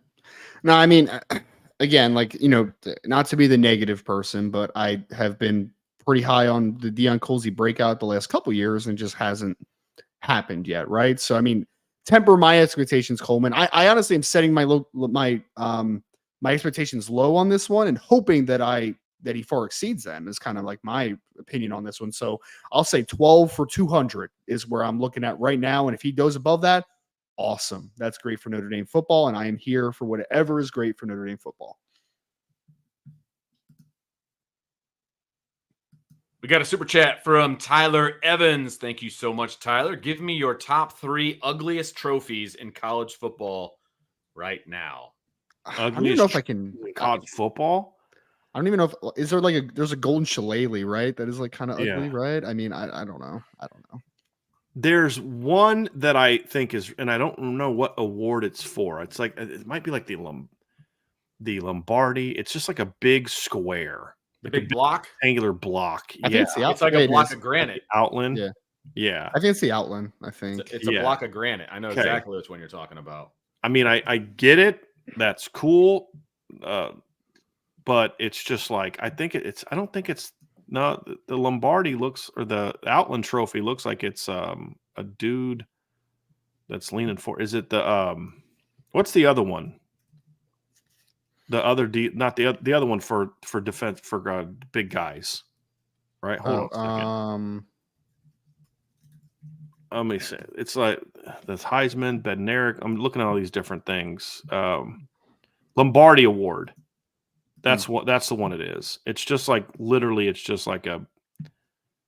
I mean, I'm gonna bring this one up. It is really a ugly photo, in my opinion, or ugly thing. I mean, I get it. It makes sense. You know what it symbolizes, but it's just like, dude, that's so ugly. Block of granite. Yeah, it's just like it looks like almost like a lamp. Okay, the Paul Bunyan trophy is ugly looking. I think that's stupid looking. What, Paul Bunyan, really? I don't know. That one never did anything for me. I don't know. That's it right there. I just think that's kind of like it's not even like it's not even cut square. In a. Yeah, it's like that's just freaking looks terrible. Looks like my countertops. Yeah. Like that may be what they're doing. Like the guy that's responsible for the trophy, like had a little bit extra things from the home project, and so let's turn this into a trophy. What an interesting question for Tyler. I don't know why that's a thought in his mind. I mean, there's some ugly trophies and some stupid looking trophies. Didn't you say the other day, Brian, the national championship trophy right now you're not a fan of? I don't like the new championship. Yeah. It's just kind of, I mean, it's not ugly. It's just boring. I liked the glass ball. I thought that was pretty cool. I just think that was sharper. I mean, it's not dumb. There was one? Didn't the NBA used to have one where it was like a ball on the side? And it's just like, but this is college football. I'm looking through. There's actually a thing where you can look at all the photos of that's cool. The different trophies, and I mean, most of them look kind of the same. It's a dude doing whatever that position does. You know, you're talking about those kind. Well, yeah, I mean, the rivalry trophies is where you get down a rabbit hole, man, because there's a ton of those rivalry trophies, and there's some of them that are pretty bad, to be honest. Yeah. Those get into those. Those are and there's so many of those. There's so many of those rivalry type trophies, and some of them are bad. I'll go with the Lou Gross and Ray Guy because kickers and punters don't matter. Vince is out. Vince is currently heading to his car. He's going to get in his car and go over to New Jersey and handle some business with Ryan. So he is on his way to your house, Ryan. Only 11 hours. Have fun, Vince. As we speak, I'll be there. On his way to your house. Yeah. I'll be sleeping in 11 hours, so please don't come. Well, make that 11 hours. Ryan will be asleep in 8 hours, guys. Let's be real about that. Actually, you're not wrong. You're not wrong. John A1 is the 2024 offensive roster more talented than 2015 offensive roster? Depth-wise, yes. At the top, show me. I mean, you're talking about you had Will Fuller, CJ Procise, Ronnie Stanley, Quentin Nelson, Mike McGlinchey. I mean, you had some surefire, no-brainer, that guy's eventually going to be a first-round pick kind of guy. I mean, Ryan, even in 15 as a redshirt freshman, you looked at Quentin Nelson and you're like, that guy's going to be a first-round draft pick. Like, it was very obvious, like very early on that he was going to be that. So at the top, that 2015 had like more proven players at the top. Mm-hmm. The depth-wise, like the number 5, number 6, number 7 receivers on this team compared to that team, not even close. So, but that team was also pretty deep at quarterback as well. Does your answer change if you change it to heading into the 2015 season and not knowing what 2015 turned into? Yes, because I was very high on, because going into 2015, I loved Malik. I said at the time on shows, if Malik goes down, they're going to be fine. Deshaun's going to be good. Vince, you remember me talking about that. I used to get a lot of crap for that, saying if Malik goes down, they're going to be fine. I was high. I thought Torian Folsom, Ryan, you and I have talked about this before on the show. I thought Torian Folsom was going to be a dude that year. So I love Torian, the CJ Procise move. And then I graded Josh Adams as a borderline top 100 recruit coming out of high school as well. And you had Dexter Williams. And so your running back rotation was Torian Folston, CJ Procise, Josh Adams, and Dexter Williams. And then a receiver, Will Fuller's coming off a 1,000-yard season. Right. Durham Smythe, who I liked coming out of high school, I graded him as a 4-star. He's going to be your tight end. And the offensive line, I thought was going to be great because Ronnie was a guy that was ascending late in 2014. You looked at what McGlinchey was kind of like how we view Billy Schrauth now.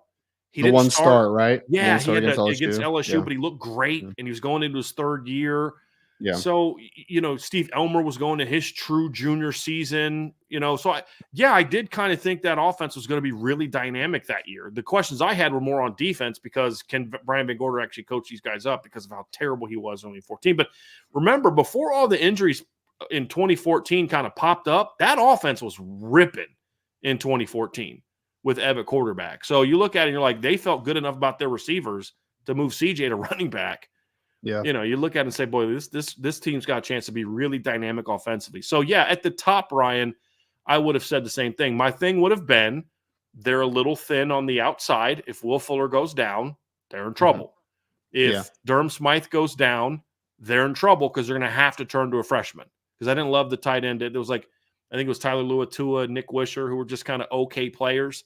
If Durham Smythe went down, you were going to have to play Alizé. Right. So that would have been more of my concern is there. But, I did think that was going to be a really good offense going into the season. Everyone always asks like the one guy that you wish never got hurt, and Torian Folson is always my answer, man. I think I still think he would have been a great player at Notre Dame if he never got injured. But. I think Lou Samoji told me this, Ryan. I think he was third or fourth all time in Notre Dame running backs through 2 seasons. Yeah, like only 3 or 5. I think it was like Autry Denson, Vegas Ferguson, and I think Darius Walker maybe were like the only running backs to have more yards through 2 seasons than what Torian Folson had through his first 2 seasons. It just completely changed his game, you know? Like I remember his freshman year against Navy, and I know Navy wasn't a great team that year, but like just some of the cuts that he made in that game and the jump cut and the feel for space, it was just was unique. The cut he got hurt on. Yeah. It was a stretch play, and he just put that sucker in the ground and was like, dude, this guy's as a freshman, he looked like he was going to be like LaShawn McCoy. Like he looked like LaShawn McCoy. And then I remember, you know, he was coming back from injury, and he had like that 40-yard run on the first play of the season or whatever it was. But even there, you could tell like he just wasn't quite the same athlete as he was as a true freshman. You know? He just wasn't a guy, Ryan, that could afford to lose a step. Yeah. He couldn't. And you go back and watch the Florida State game in 2014. People forget he had 100 yards in that game. He rushed for over 100 yards against Louisville. There was only 2 running backs in 2014 that rushed for over 100 yards against that. Actually, there was only 3 running backs, I think, that year that rushed for over 100 yards against that Louisville defense in 2014. And if I'm pretty sure I'm correct on this, I believe it was. Give me a second. I'm going to go find these guys. It was Torian Folston. It was Duke Johnson. Good player. And it was Dalvin Cook. That's it. It's only 3 backs that had over 100 yards against Louisville that year. That's pretty good company to be in. That was really good Louisville rush defense. So, yeah, he was really good back, Ryan. It's definitely one of those. Wish he would have been able to stay healthy kind of guys. All right, Michael Collins, who's involved, has the final say on potential changes to traditions like no last names on the jerseys, the end zone slanted lines versus adding Notre Dame, ND, sitting versus standing at games. Well, those are all different people. Yeah, as far as the jerseys on the last names, if Marcus Freeman wanted to add jerseys on the they last would have it. They would have it. At the end of the day, there would be some pushback from certain people, but if he wanted it, that would be done. The end zone slanted lines, I don't know who makes that decision. I would imagine that's sort of an athletic department, athletic director type of thing, I would assume. Right. I would assume that's ultimately his Marcus Freeman could advocate for it, but he can't mandate it. And then sitting versus standing at games. That's the fans. No, because you've got, from what I'm told, you have ushers that'll tell people to sit down if people complain and stuff like that. And yeah. But it's just the culture of I don't know whoever's in charge of the ticketing and ushers, I guess. I don't know. I'm not sure who that would be, but yeah, I've actually heard that, Vince, that it's the older folks will complain about it, but it's also partly the ushers will tell people to sit down. They will. So I think I got told to sit down one time. Yeah. They should make a rule that if you're in the lower bowl, it's a place where you don't tell people to sit down. If you want to sit down, then have those people go in the upper bowl. That's what I would do. But hey, what do I know? All right, John A1 projecting what you think the 24 offense will be compared to the LSU 23 offense. Are there any advantages for a Notre Dame position group? Is the offensive line talent better? Tight end, running back, etc. It's a fascinating question, John. It really is. I would say quarterback, as long as Riley Leonard's healthy, it's at least a push, right? As far as, because Jaden Daniels showed a lot in 2022 as far as, I know he only threw 17 touchdowns, but he was clean with the football, didn't make a ton of mistakes, and he was dynamic with his legs. So at worst, Riley Leonard should be on par with that expectation going into the season, if not better. So you might have an advantage at quarterback going into just your perception of it. But regardless, it's at least on a similar wavelength. Running backs, I feel much better about Notre Dame's running backs going in compared to this 2023, because like Josh Williams is a good player. Logan Diggs is a good player, but Logan Diggs was transferring over to the team. You still have to figure out how he meshed. Josh Williams is an okay back, but nothing special. John Emery is hurt or suspended every other day of his life. So like that was a running back advantage to Notre Dame for sure. Tight end advantage for Notre Dame as well. I mean, we know that Mitchell Evans will be healthy for fall camp. So as long as he's healthy, talent and especially- depth at tight end, Ryan, that might be the biggest gap. That might be the biggest area where Notre Dame has the biggest advantage. It's their starter's much better than Mason Taylor was last year. Now, I like Mason Taylor. By the time his career's done, I think he's going to be a pretty good tight end, Ryan, but he's not as good as what Mitchell Evans is. And the 2, 3, and 4 is like not even in the same. It's not even close. So I really think quarterback's about a push, maybe slight advantage to Notre Dame, depending on health of Riley Leonard. I think running back's an advantage. I think tight end's advantage. I think wide receiver as a whole is an interesting conversation because, like, you knew who Malik Neighbors was, but I mean, nobody really know who Brian Thomas was, at least to that degree. No one really knew much about Kyron Lacey going into the year as well. But LSU is also one of those teams where you just kind of always assume they have a wide receiver ready because they just seem to always have talent there. So I'd probably give a slight advantage to LSU just because you knew who Malik Neighbors was. I mean, he had 1,000 yards the previous year, sharing the football as well. So I would give the slight edge to LSU from the known commodity Malik Neighbors. Offensive line, you get both your tackles coming back, which is an advantage for LSU. But like the interior of the offensive line, I might give to Notre Dame. But I think it's kind of a push because offensive tackles probably slight edge with Will Campbell, Emory Jones going into their second year of starting. But then the interior of the offensive line for LSU, I think, was a little bit of a question mark going into last year. So I'll take it from what they were, Ryan, and start up front. I'd give Notre Dame I think Ryan nailed that. Give Notre Dame the advantage up on the inside. The other thing, too, is, Will Johnson or Will Campbell is a 5-star sophomore. Charles Jagasaw is a 5-star sophomore. But Will Campbell played a lot more as a freshman than what Charles Jagasaw played as a freshman. Yeah. If Charles Jagasaw would have had as many snaps as a rookie that Will Campbell had, we'd know a lot more about him and what he was. So what we know about the group for Notre Dame, and then what we know about what LSU became, I'll look at a different angle. Quarterbacks, starters certainly better. The depth at the position, I do like Notre Dame's depth better. I like Nussmeier, but I don't love Nussmeier. Receiver, LSU certainly better there. Tight end, significant advantage for Notre Dame. Running back, significant advantage for Notre Dame, in my opinion. So, but I like the way you look at it, Ryan. Nobody saw Jayden Daniels' season coming. I thought he was going to be a good quarterback, but like, sure. 3,000 yards passing, sure. 30 touchdowns, sure. Another 1,000-yard season, okay, sure, maybe. Because I'd have thought if he throws for over 3,000, he's going to take a couple hundred away from his rushing. That's what I would have probably predicted. But 4,000 rushing, 1,200, or 4,000 passing, over 1,100 rushing. No, I didn't see that coming. So I think that's great.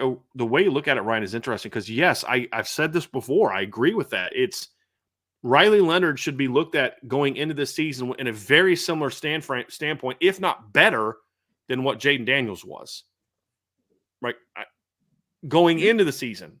Now, am I now saying, okay, so then we should expect Riley Leonard to have a similar final year jump than Jayden? No, because the other thing, too, is Jayden Daniels was a fifth-year starter in 2023. That's the other thing. Like, he started now, I'll say 4.5 because the COVID year only played like 6 games. But he started as a true freshman, sophomore, junior, and senior. And then the COVID year gave him a 5th year as a starter.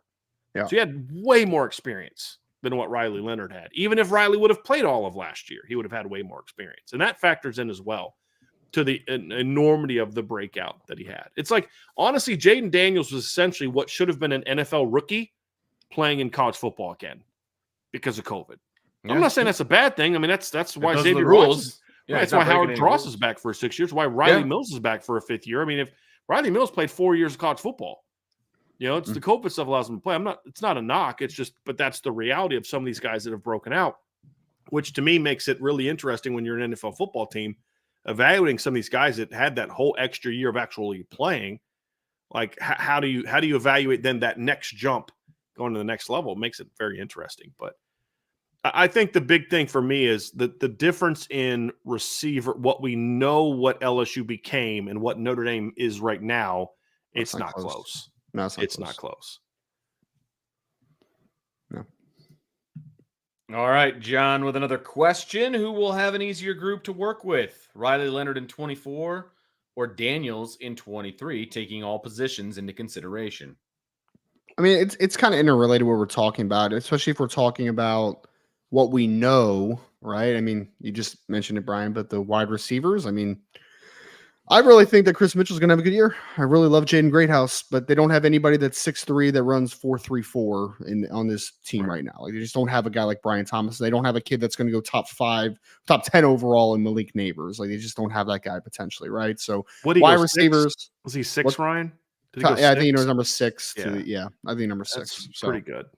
yeah, and you have a couple guys back in Kyron Lacey, who's probably going to get drafted this year, and then you have apparently everyone down at LSU was super high on the Chris Hilton kid. Yeah, Apparently he's really that's like good. their next And dude. he played so. last year, Ryan. I mean, he was a guy that did some things for them last year. So yeah, I think he had 100 yards in the bowl game with Malik only playing like for a couple snaps to get the record or whatever. So yeah, I mean, so wide receivers, clear advantage for LSU. I think offensive line's an advantage for LSU right now. I mean, overall, if we're just talking about the entirety of it, I mean, you have an All-American left tackle, you have another right tackle who is well thought of in that vein as well, and I think that you have the Dellinger, I think is the one guard, right? Garrett Dellinger back. Yeah, he was a high school teammate of Rocco Spindler.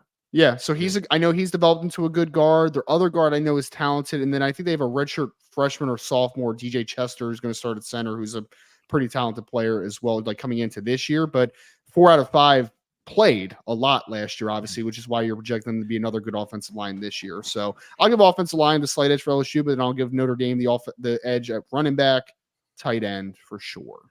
I would say this. I think Riley Leonard's going to have a better depth of weapons to work with than what Jaden Daniels had. When you count all the positions, he's going to have more running backs to work with, way more tight ends, and he's going to have a lot of receivers to work with. Where Jaden Daniels had the advantage, Ryan, it's very similar to what we were just talking about with Notre Dame 24 versus Notre Dame 2015. Like, the best player on Notre Dame 2015 was significantly better than anyone that Notre Dame's going to have at receiver this year. But this year, you've got 6, 7, 8 guys, where in 2015, it was kind of like once you got past Amir Carlisle and Chris Brown, I mean, who were your other receivers? It was like Daniel Smith. You know, it wasn't guys that were really going to, like, I think you might have like Torrey Hunter. I think Corey Robinson was a sophomore at that time, right? But he wasn't as good that year as he was the year before. He had a bit of a down year. I mean, so it just, tight end, you had one guy at tight end, Alizé Mack, when Sturm Smythe got hurt.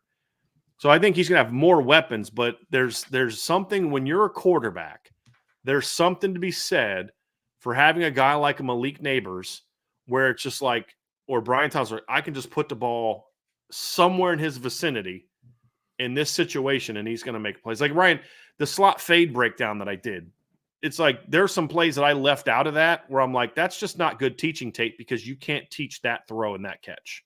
It's just like you're going to usually tell your quarterbacks, don't make that throw. Is when, but when you've got Malik Neighbors, you're just like, okay, make that throw.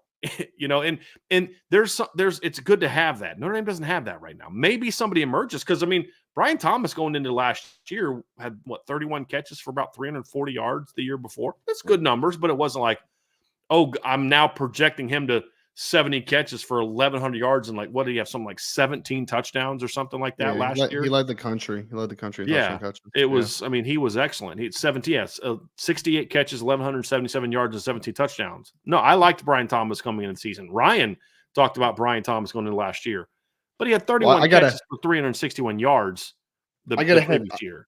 I got a heads up from someone on their staff. Apparently, Brian Thomas was already talking about not coming back for this season because they were anticipating having that type of that kind of season. Yeah, something like that. So yeah, apparently it was injuries with him. Yeah. Some injuries, but yeah. That's the deal. Is just they don't have that level of. You just can't guard that guy, which is what Notre Dame had in 15. That like, as much as I love the Notre Dame receiving core, we don't know that they have that guy right now. We don't know if they have that Will Fuller. Like, dude, there's just nothing you can do about this guy. It's just sorry. Only thing you can do to stop him is numbers. That's it. I mean, that's the only thing you can do. That's what Ohio State did to him in 2015 in the Fiesta Bowl. They just said, well, we're just going to bracket him and not let him beat us. And he still got free and had an 80-yard touchdown late in that game. Ronnie Reeves, if you were the defensive line coach for Notre Dame, What would you do at this point to boost recruiting? Is it too far gone to try to recruit Marco Jones? That sounds like It's two too questions, far gone. Ryan. Yeah. Right. Well, So, yeah, I'll answer the second one. It's too far gone for Marco. I mean, that ship has sailed at this point. I mean, you had a chance. I think Notre Dame was in a pretty solid position. They definitely would have been in it probably until the end, but unfortunately, you're just too far into the recruitment at this point to backtrack. I mean, look, Ronnie, honestly, I just it just is what it is at this point, right? I mean, like there were some flaws. There's some good players in the class. I mean, Christopher Burgess was obviously a huge win in this class. Davion Dixon, I think, is severely underrated. So there's still some positives to defensive line recruiting, but I think there were some flaws, which we've talked about 100%.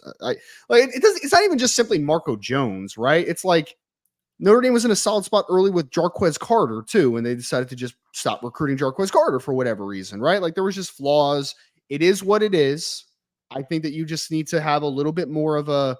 You're going to be under a microscope for defensive line recruiting moving forward, right? The process needs to be a little bit better, but there are redeeming qualities to the class. But there's no question that the defensive line class could have and should have been better than what it is going to end up, in my opinion. got to be willing to battle more.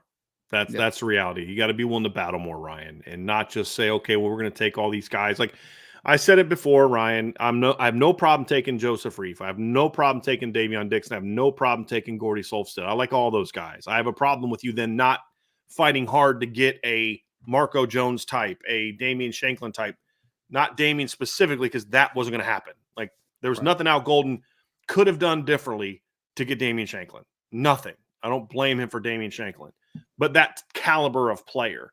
Yeah, like that's my problem is that you did not fight hard enough for that. You just settled for let's just move Dom Hulak there, and that's got to get better. Where Mickens is like I'll battle anybody because I want Mark Zachary, I want Dallas Golden, I want Jadon Blair, I want Ivan Taylor. That's what I want. You know, like look, they may lose Derek Meadows, but you know what? Props to this Notre Dame staff for staying in it and saying, hey, we're going to battle. I don't care if it's Bama, I don't care if it's LSU, I don't care if it's Georgia, we're going to battle. Mm-hmm. You know, and like, yeah, they backed off of Taylor, but that was smart. That was if you'd have kept on him, he's not coming. You're wasting your time. Right. And there is a time where in recruiting it's like, okay, we got to bow out because we had no shot with that kid. But I like the fact that they're battling a lot of positions. Dylan McCullough is not afraid to go against anybody. Joe Rudolph's not afraid to go against anybody. Al Washington hasn't shown that same willingness. Let's be honest. And until that changes, that's gonna be part of the problem as well. So, got to battle. Bill Shepard, thank you for the super chat. With Michigan State getting back on the schedule, do you think Notre Dame should try to schedule every team they have a trophy game with every year? USC, Navy, Michigan State, Purdue, Stanford, Boston College. No. Every year? I mean, you can't do that. I mean, that wouldn't make any logical sense as far as half your schedule right there. Yeah. Well, that's half your schedule. Plus you have at least 3 ACC teams on there additional. Cause you could say, well, BC counts as an ACC team and Stanford could as well, but you're going to have at least 2 or 3 more ACC teams on there, which now you're 2/3 your schedule's done. I've said this before. I don't care about playing Stanford every year. I don't care as much about playing Purdue every year. That's not much of a – that's like the thing that makes Michigan State a rivalry is Michigan State had periods where they beat Notre Dame, and Notre Dame had some problems with them. I mean, Brady Quinn's 2 years in Notre Dame in 05 and 06 events, they were so good those 2 years. They had to come back from 3 touchdowns down in both of those games. One they took to overtime and lost. The other one they came back and won. Right? Like Michigan State's always had some talent. I just, you know, but Purdue, it's like they've dominated that series. Outside of those couple years under like Ty and Charlie when they were just like really terrible, they've dominated that series most of my life. So I don't really care as much about that one. I like the Michigan State one. Obviously, the Navy one stay on there, beat USC be on there. But the other thing, too, is even though they have a trophy with BC was never a team they played every year. Mm-mm. And it's like Pitt. Somebody's mentioned, I think they have something with Pitt, I believe. I don't care about playing Pitt every year. I'd want to make sure that Pitt's on, like, teams like BC and Purdue and Pitt, I want them to be on there over the course of a decade, at least half of the decade.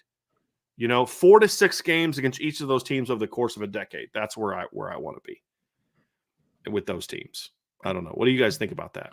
I do not want all of them on there at the same time. That is way too many, and I don't want to see that many those particular schools on there every single year. That That's too much. I mean, I get the whole rivalry trophy thing, but like, what makes Stanford a rivalry? That's a fabricated rivalry, in my opinion. It is because they wanted an excuse to get out to California, and they have like-minded academic. I get that. But that's not a rivalry. There never was that ever a rivalry. No matter what anybody, just because you play them every year does not make that a rivalry. And so they're like, oh, we're gonna have a trophy for this rivalry. Like that, no. Hard pass. Wait, how did they say that again? We got to have a rivalry. You got a trophy for it. What is the trophy for the Stanford game? I don't even know what it is. I think it's another shillelagh, to be honest with you, but I'm not. Is it another shillelagh? But I'm not 100% sure on that. You guys can it's a Legends trophy. It's a Dublin Irish crystal bowl resting on California redwood, and it was presented for the first time in 1989. By the Notre Dame Club of the San Francisco. So even Notre Dame has to carry the trophy. Notre Dame had to freaking do the trophy. You're right. It's I'm saying. It's fabricated, man. Like, no, I'm with you. And they didn't even start playing Stanford every year till was it like 1998, 1999, something like that? It wasn't even like a. Yeah. That one goes in the box with the packing peanuts. Put that one away for a while. I thought it was a ball peen shillelagh for that one. My bad. That's what you did there. See what you did there. Yeah, that's a game I'm okay. And what's interesting is they haven't renewed that one. Yeah, after this year, very curious. It is not. Curious. There are 11 games on the schedule for next year right now, and they do not have the Stanford game on there. I'm okay with that. Hoping against hope that it stays that way. I really am. Stanford doesn't do anything for you anymore. They have the best. They have the best mascot in college football, though. A random tree for some reason. This is opposite day. This is what's happening here. It's opposite. I still don't understand the tree thing. Like I understand why, but like it's also dumb. Yes, and their band is a bunch of heathens who half of them should be probably spend time in prison in their lives. So I'm not a big fan of Stanford. Are there Van Gorders in it? So I mean, Hey, hold on. I'm defending the one Van Gorder. I will never defend his dad, but Monty didn't do anything to get drunk. You can't help who your parents are. You know what I mean? Can't help who your parents are. This is facts. Speaking of ball peen shillelagh. Oh, there he is. All right. One of two. We've seen a handful of offensive coordinators at Notre Dame recently. Ironically, Coach Denbrock will have started and ended this decade as Notre Dame's offensive coordinator. Part two. Wait, what? If you're talking about the last decade from now, so like from 15 to 24, sure. Gotcha. I thought he meant 2020 to 20. Ryan, I had the same first. I'm like, no. But, last decade of Notre Dame football. Like the last 10 years. We'll go with that. Gotcha. So the last part is where would you rank Denbrock against other OCs since 2014? And where would his younger self have ranked? Well, his younger self was never an offensive coordinator, so I can't answer that. His younger self, I think his first job as an OC might have been at Notre Dame in 2014, I believe, where he was the full-time OC. But where would I rank his younger self from now, though? Like his first stint. I mean, but he still was, I think, like 50 something at the time. This is true. Younger's younger, all right? Right. Look, I think Mike Denbrock is an excellent offensive coordinator. I thought he did a really good job in 2014 and 2015. I think Brian Kelly is the reason the 2016 offense was screwed up. And even then, that offense still – I mean, guys, there were games that year they didn't lose because of the offense. I mean, let's just be honest about it. They didn't lose to Texas in 2016 because of the offense. They lost 47-50. They lost 38-35 to Duke. They didn't lose those games because they lost 34-31 to Virginia Tech. I mean, even USC, they got blown out. But like first play of the game, Josh Adams rips off like a 75-yard run. You guys remember that? Got tackled inside the 5-yard line. So, no, I mean, I don't know that there's – I mean, I love Chip Long. Chip Long would be my number 2, but I'd have Denbrock number 1, Chip Long number 2, and then probably Reese 3, just from longevity, and Parker 4 just because we didn't see enough of him. I mean, he's only here for a year. I mean, the numbers for Parker were really, really flipping good, but it's just you don't know how much of that was him, how much of that was just the talent, how much of that was the foundation already laid. I mean, it's hard to evaluate a guy off 1 year, but no. Where was Mike Sanford on your list? Was he? Mike Sanford is not on my list. Oh, okay. He was never the full-time OC, and if he was on the list, he'd be last. What's fun? What's sad is I actually kind of like Mike Sanford. Talked to him a couple times when he was here, and he's a decent guy. Follows me on Twitter. Follows me on Yeah, he's Twitter. a good guy. I just don't like how makes sense. it's kind of like my frustration with Mike Sanford. No, I don't think he's a very good coach, but that doesn't. I mean, I didn't think Scott Booker's a very good coach, and I think Scott Booker's one of the most decent guys I've ever met in the business. I mean, really good guy, but it's more. My frustration is more with Kelly than it is specifically Mike Sanford. Although some of the drills he did as a quarterbacks coach were like, "What in the heck are you doing?" Speaking of Kelly. BK's last brain cell, another great handle. What were your biggest disappointments in the best years of the Kelly era? And what have been the biggest disappointments in the Freeman era so far? I mean, Kelly was always, it's the big games, right? I mean, Yeah, what's the biggest 100%. frustration? I mean, I think that's pretty easy, right? I mean, there were some years where you would just stomp every team that was either on your level or below your level, or at least for the most part. But then when you got to Clemson, when you got to Alabama, when you got to those teams, you just weren't good enough for the most part, right? Or you weren't coached well enough. I should kind of refer that to. So it was always the big game losses that were the ones that just bugged you, and because it was a self-created ceiling, which was always the most frustrating thing under Brian Kelly. I think most people can agree with that. Even if you respect is not the right word. If you liked Brian Kelly more than the average person, then even I think you can admit that there were some things that he did that did limit you in the big games. So that was the biggest one for me so far.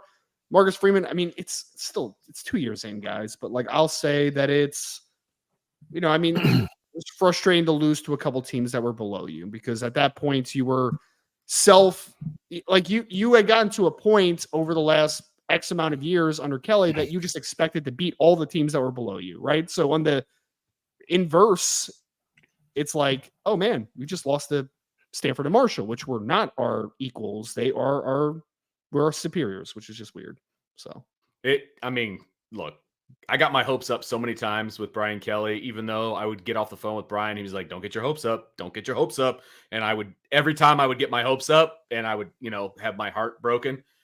And so that's obviously the biggest disappointment in the Kelly era. There's no doubt about it. Just the big games like, okay, man, we got this one. This is going to happen. It's going to happen. And then it doesn't happen. And that was extremely disappointing. And you tried to talk sense into me on numerous occasions. If you guys think listening for a while, if you guys think I was hard on Brian Kelly publicly, yeah,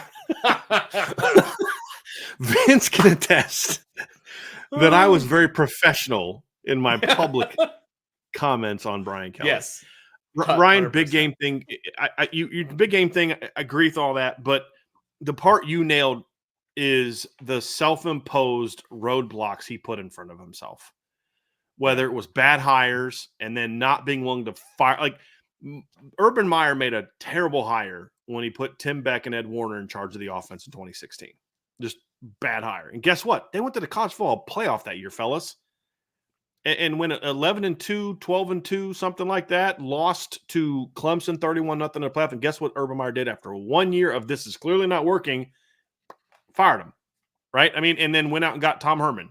That's what good coaches do. Nick Saban's had years where he hired guys that was like, yeah, this isn't going to work, so we're going to quickly move off of this. Brian Kelly's stubbornness to admit that a mistake was a mistake. Yeah. Like he should have. I mean, Vince, you remember what I told you in 2014.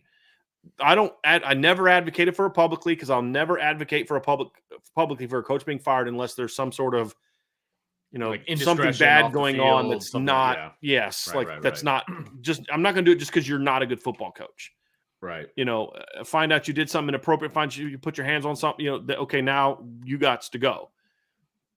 But I told you back then, if he keeps Brian Van Gorder, he's going to tank his chances to, because you remember how, like, that was my big thing is the whole preseason 2024 or 2015, I was like, guys, or 2016, I said, guys, there's major problems in this program.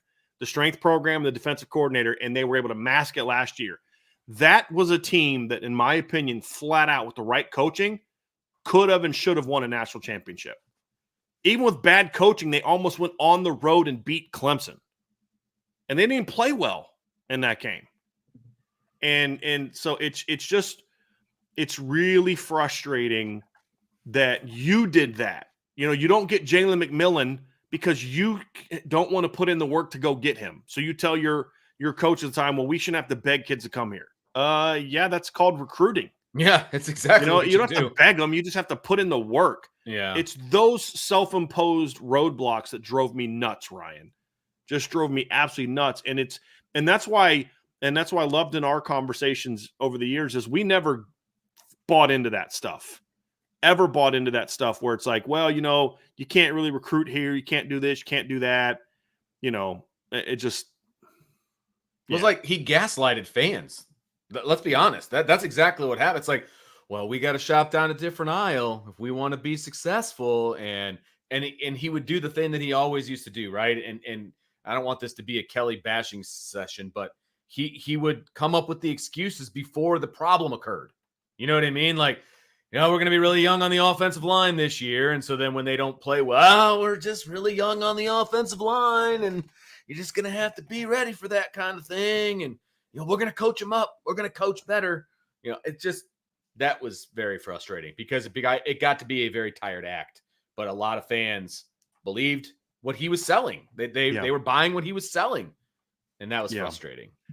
Real quick from IC05. Hey, IB, it's my 19th birthday. Been watching you guys ever since the channel started. Thank you for all you do. Wow. Man, that's awesome. That means you're about 15 or so because we started this at the end of 2021. So, man, I appreciate you so much. Happy birthday from me and my guys. 19th birthday. Hey, enjoy your last year being a teenager. You're a baby. All right? Enjoy it. Yes, enjoy it completely. Man. Ryan, I know you have to go, but there is a recruiting question I wanted to bring up before we get you out of here, buddy. Appreciate you being on today. Yep. Ronnie Reeves, does J.A. Hall's commitment John Anthony Hall. Yeah, to Stanford make you feel better about Meadows? Does it make me feel better about Meadows? I wouldn't necessarily say that, Ronnie. I would say this. I think that Notre Dame, because look, there's 3 other wide receivers that are on the board outside of not anymore with John Anthony Hall, but there are 3 wide receivers that are still on the board. You mentioned Derek Meadows. You also still have Dylan Robinson. You also still have Tanu Hines. Okay. What I think this decision, maybe not to push super, super hard with John Anthony Hall, tells me, and it's kind of what we've been talking about on the message board, I think Notre Dame feels very good about where they are with Dylan Robinson. I think they feel very good about where they are with Tanu Hines. And I think that they think that things are still in a feasible area with Derek Meadows is kind of where I'm saying this, right? Because and Brian, I know you've talked about this before, sources on the Notre Dame side, they've felt better about Meadows than maybe we have on this side. So I think that they still feel like it is an option. Right. Post-visit. They were on our side before the visit. Right. Now it's about, can you hold off Bama? And that's the thing. Honestly, with Meadows, Ryan, it's play the long game. Yeah. Try to keep him from committing as long as possible, because if you can go into September with him uncommitted, you got a great shot at getting him, because I think by then Bama's filled up. Possibly. Because Bama doesn't want him as bad as Notre Dame does. That's a fact. They don't. Yeah. Yeah. But yes, Ryan, you are correct. It's there's 3 guys on the board. They're got to get any combination of 2 of them, and they're happy. Right. And if you get all 3, awesome. Awesome. Happy. They'll take all 3 of them. Yeah. So like anyone that thinks like, well, here, I've had some people say, well, is Dylan Robinson a backup to Derek Meadows? And exactly, Ryan. No, they will take him. They love Dylan Robinson. They love Tanu Hines. They love Derek Meadows. And they liked John Anthony Hall, but I think if you're asking like who is a backup plan, it was more John Anthony Hall as the backup plan than any other 3 wide receivers. Because you nailed that one, right? If they pushed for him, they would have gotten him. They would have gotten him. Yeah. Yes, they would have got him. They didn't push super hard. He liked Stanford. He liked Indiana. He picked Stanford. I mean, it just is what it is. So, yep. Thanks, Ryan. Yep. Absolutely. Thank you. John has a question. Which coaching staff on Notre Dame's regular season schedule poses the biggest in-game coaching and game preparation to the ND staff? Florida State. I think Florida State's got a really good coaching staff. I do. USC's defensive staff now is a little bit more problematic. Duke's staff, even with Jay Bateman, that's still a really good coaching staff, especially their offensive staff. And you've got Mike Elko. Louisville's staff. Louisville outcoached Notre Dame. That was A&M, not Duke. What did I say, Duke? Yeah, that was Duke last year. Yes, last year. Yes. Louisville absolutely outcoached Notre Dame last year. Yeah, they did. Like coach circles around him. Same staff. Yeah. So there's some good coaching staffs on the schedule Yep. this year. I just think Florida State's the one that's the toughest because they have just better weapons to work with, Right. in my That opinion, on helps. both sides of the ball. Yeah. X's and And O's they are showed important. last year they Jimmys know and what to Joes do are with it. too. Yeah, exactly. Yeah, they showed they know how to do with it. And Mike, probably as well as any team in the country, Mike Norvell's shown he knows how to build a team with portal guys and bring them all Yeah, together towards That's true. a common He's gonna have goal. another chance to show it this year. Yep. That's for sure. Absolutely. Absolutely. Joe Allen, do you think with all the new conference realignment that it could be more difficult for the 4 conferences because they're going to beat each other up and probably have more losses? Early on, yes. Yeah. And Vince and I talked about that yesterday when we were talking about the Yeah. Big Ten. It's like it's part of the reason that I don't have anybody going undefeated this year. I mean, to go undefeated last year, I mean, let's pull up Georgia's 2023 football schedule. Yeah. I mean, it's like you had maybe 1 or 2 games. Like, okay, you've got UT Martin, Ball State, South Carolina at home, UAB at Auburn, home against Kentucky, at Vanderbilt, Florida on neutral field, Missouri at home, Ole Miss at home, at Tennessee, at Georgia Tech. Like maybe 2 teams in the schedule, maybe that could beat you. And I would argue really only one in Ole Miss is the only team that maybe had a chance, and you got them at home where they just don't play as well in games like that on the road. I mean, they were going to go undefeated, and I think I might even had them undefeated. And it was like, I said all year, I don't think they were a great team like people made them out to be. Were they a very good team? Yes. 100%. Were they a great team? No. This year, I think they're going to be a great team, and I'll be shocked if they're undefeated because you fast forward 1 year Their schedule, and you look at their schedule now, it's Clemson, at Kentucky, at Bama, at Texas, at Ole Miss, Tennessee at home. I didn't even include Auburn and Mississippi State and Florida neutral field and Georgia Tech. Like much, much different schedule. And that's true for a lot of teams. And, you know, like Texas has got a non-conference game at Michigan. Props to Texas for scheduling that game. So I think there's going to be a lot of that. I think the Big Ten has a better chance of having an undefeated team than the SEC does because Oregon and Ohio State's schedules aren't as daunting as what Texas's those are the only 2 Georgia's that have a chance of going undefeated. Right. It would be those 2, and obviously can't be both of them because they play each other. So, right. And I just think neither of their schedules are just gauntlets. Right. Like Agreed. Georgia's is, like Bama's is to a degree, like Ole Miss has, like LSU's schedule's not easy either. It's not a gauntlet, but it's a challenging schedule as well. And so, you know, when I look at it, Vince, I think that it's going to be tougher for them to have undefeated teams. Mm-hmm. But at the same time, it's actually, I think, good for them.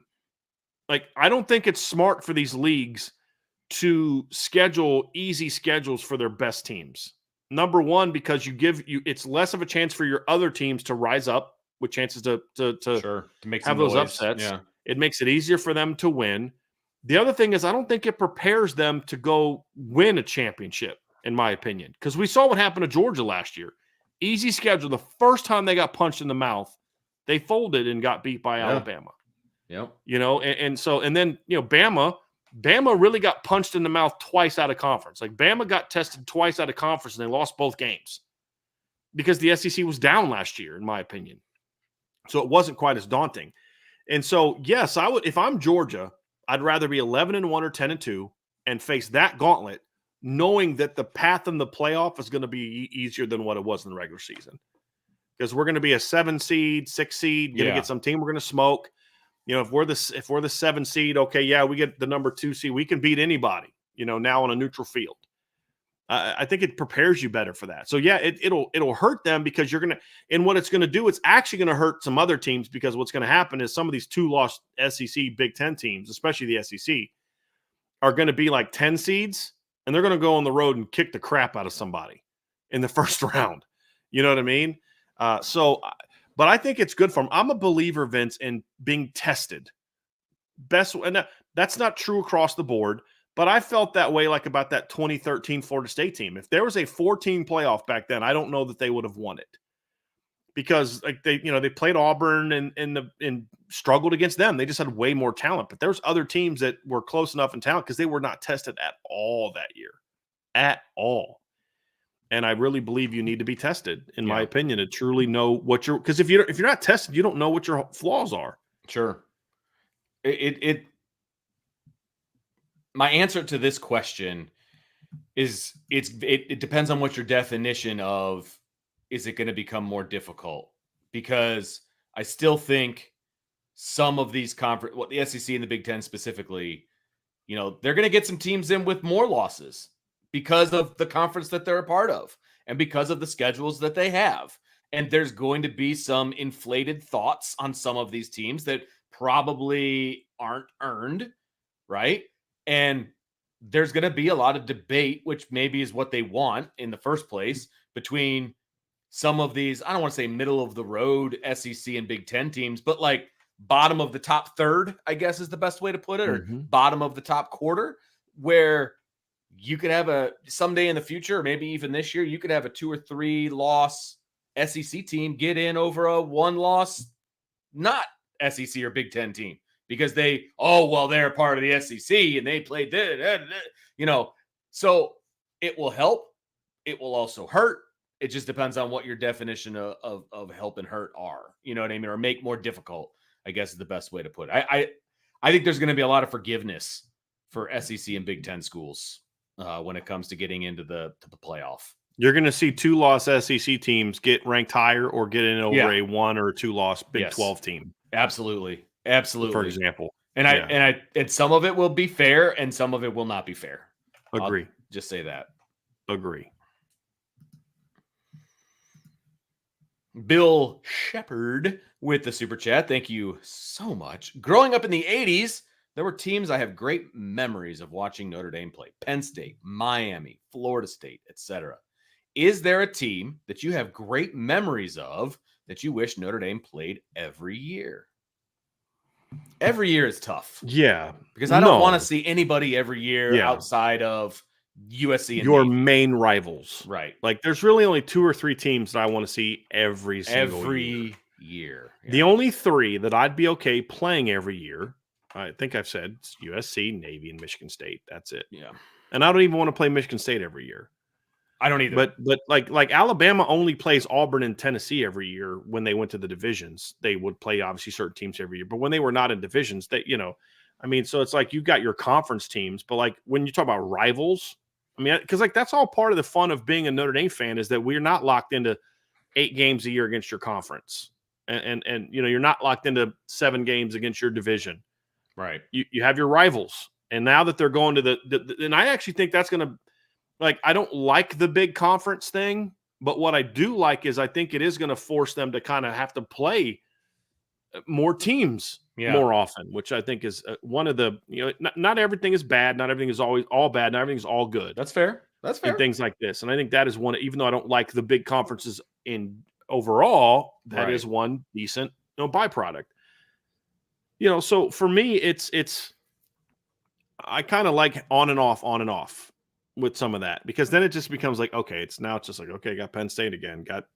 I would say like, if you want to get Penn State on your schedule 2 to 4 times over the course of a decade, that's fine. Yeah, absolutely. That's not a series that I cared as much about as like, okay, like Michigan, listen, you got to at least have a 1 home and home against Michigan every decade. Okay, fine. Cool. Fine.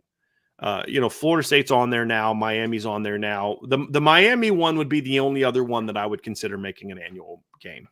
Ooh. That's the only other one that I would do, because they don't have a long rivalry, but it was a very intense one when they played.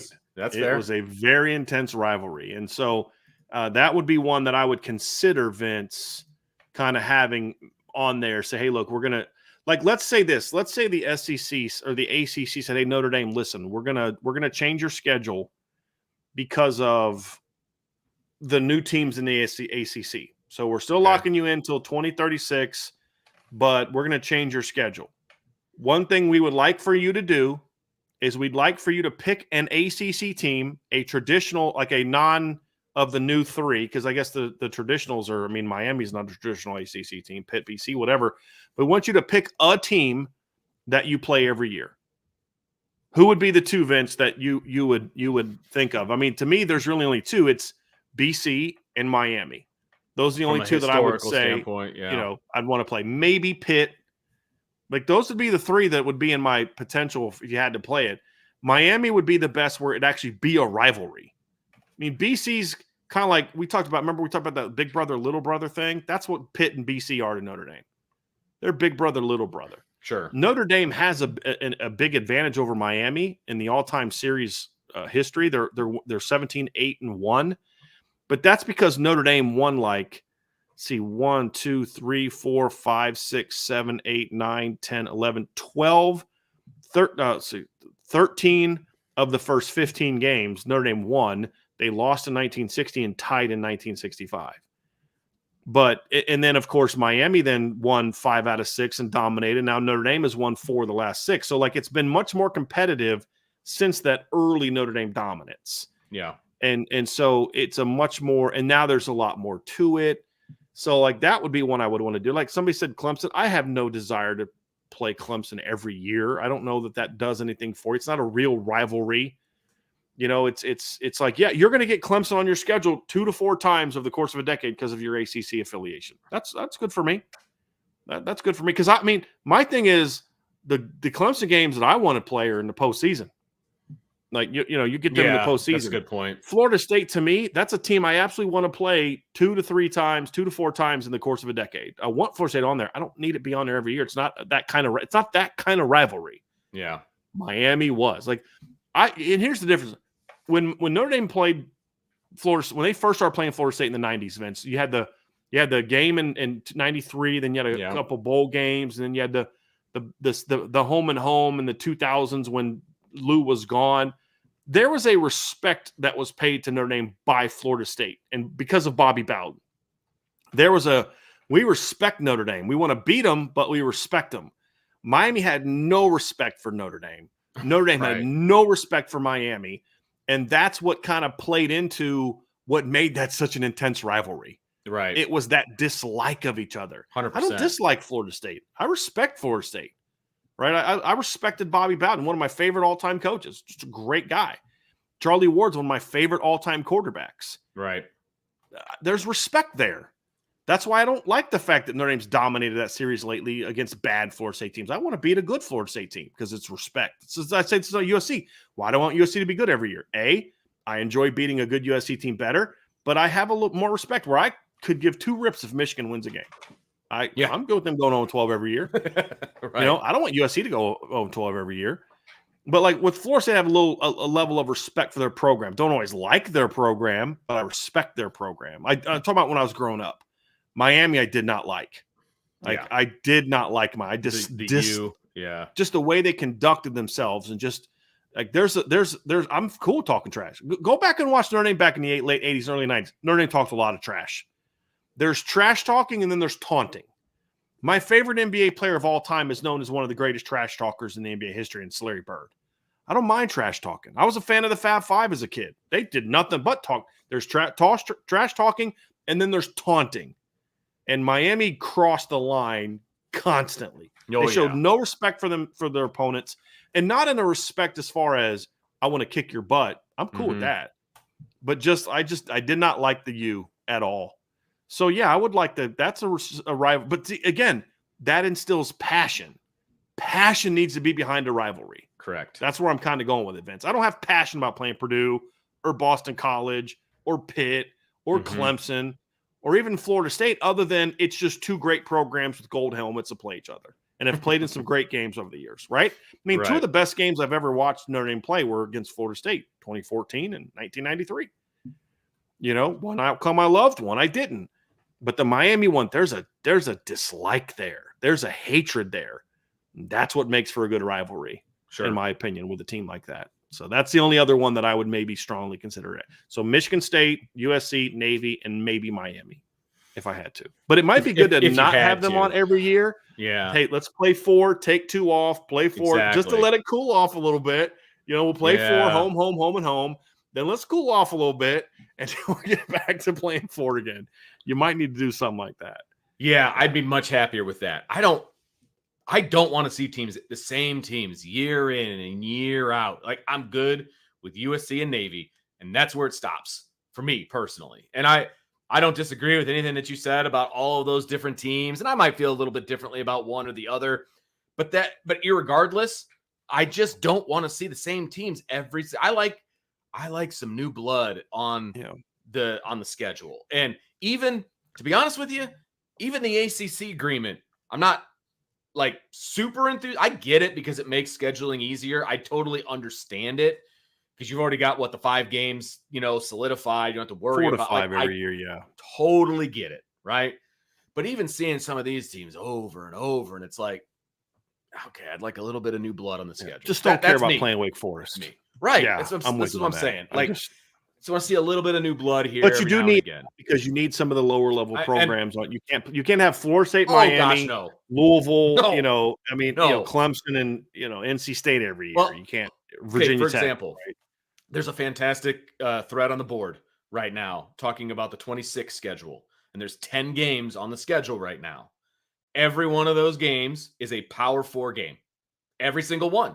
And people are like, okay, which 2 teams do you want to have on the schedule? It's like, this is pretty easy. It's nobody else in the Power 4. Like, to me, like that's what I would say. But like, you can't just absolutely load up every year. That you're asking for trouble, especially if you want to win 16 games or play in 16 games. Like, there has to be some ebbs and flows to the schedule. But anyway, regardless, that's why you need to be on the boards, people. You can get involved in that conversation and have some fun. But yeah, there's nobody I want to play every year. I'm totally cool with it, with 2 to 3 times or 2 to 4 times, because you want a home and away, 2 to 4 times a decade for pretty much all of those teams. Like, I like all of those teams. Let's just put them on a rotation. The most I would go is 3 to 4. Yeah, I would not go past 4. Right, 100%. Yeah, you go maybe like a home, and then maybe a neutral site. No, what I mean is, I would not go past 4 teams on your schedule you play all the time. Gotcha. I would never go past 4. Oh gosh, no. 3 I can live with, but I'd never go past 4. They've had 3 for a while. And we should maybe do this again this summer, Vince. Might be a fun show idea, but that's why I've said I like picking a Big Ten rivalry slot. So we're either going to schedule Michigan State, Purdue, or Michigan in that slot, right? Yes. Over the course of a time, and then you can have home and away, home and away, home and away. Like, right? You have a Big 12 slot. You want to play a Big 12 team every year. You have an SEC slot where you pick a team, but that would be something. And then I'd have a second Big 10 slot. So we got the Big 10 rivalry slot against the traditional ones, and then another Big 10 team. Right. It's not a rival, but like a Wisconsin or Penn State, Wisconsin, or, Indiana, Northwestern, somebody like that. Sure. I have zero desire to ever have Notre Dame schedule Minnesota, or Iowa, or just team Maryland, Rutgers. I don't care about any of those games. Like, there's something to Wisconsin. That's kind of a cool series. It's not that far away. It's very close. Like, Madison, Wisconsin's not nearly as far away from Notre Dame as people think. Mm-hmm. Like, so. No, I figured that out actually when I went to Google Maps the other day, because Dylan's getting recruited by a team in Wisconsin, and I was like, "Well, how far away is this?" And I say, "Oh, there's Madison." Okay, So it was. I was like, "Oh, it's not actually as far away as I thought." What ended up being to Madison? Like, what is the actual drive to Madison? It's not that far. The school he was looking at was like 4.5, but. I'm actually going to look it up here real quick. But I remember seeing it, and it was in the neighborhood. It's 4.5. It's basically 4.5 hours. 4.5. Okay. Yeah. Like I said, in the neighborhood. Milwaukee's even closer. So yeah, I mean, so that one would make sense. Like, playing Minnesota, doesn't do anything for you. Yeah. Like, playing Illinois doesn't really do anything for you. Like, I know it's like rival next to, but I'd rather play Northwestern. At least that way, there's that academic thing that you can sell. I'd rather play Indiana. It just depends. But I don't want. There's certain Big Ten teams I just have no interest in playing unless you just need that 1 year. You come here, we'll pay you to come here and get your butt kicked. Right. That would be it. But yeah, that schedule. Give me some MAC team and give me some AAC team that I know I can pound. Absolutely. Yeah. And I never want to dip into the 1AA again. I'm sorry. No. That's just me. That I don't know. I mean, in 2026, you already have USC, you already have Florida State, you already have Miami, you already have North Carolina on the road, you already have Michigan State, you already have Wisconsin. Why the heck would you want to add another good team to that schedule? Like, that schedule's pretty legit. That just makes no sense to me. It's like, give me Give me Central Eastern Michigan and Yes. Ball State. I don't care. You know what I Right. mean? Army again. I don't. Whatever. Yes. Just give me some team 100%. I know I'm going to beat the mess out of. Yes. It's fine. And I, like one MAC, one AAC, just like you said, I think that's perfectly fine. I'm not a huge fan of the 2 MAC thing, but one is fine. Like I'm cool with the relationship. I mean, I could. But Give me a MAC team and Troy, like Troy or something. Like you're trying to recruit Georgia more, so give me I don't know, Georgia State, right? Something like that. You know what I mean? Like they're not bad, but they're a team you should pound. Give me something like that. Yeah. I'd much rather have that.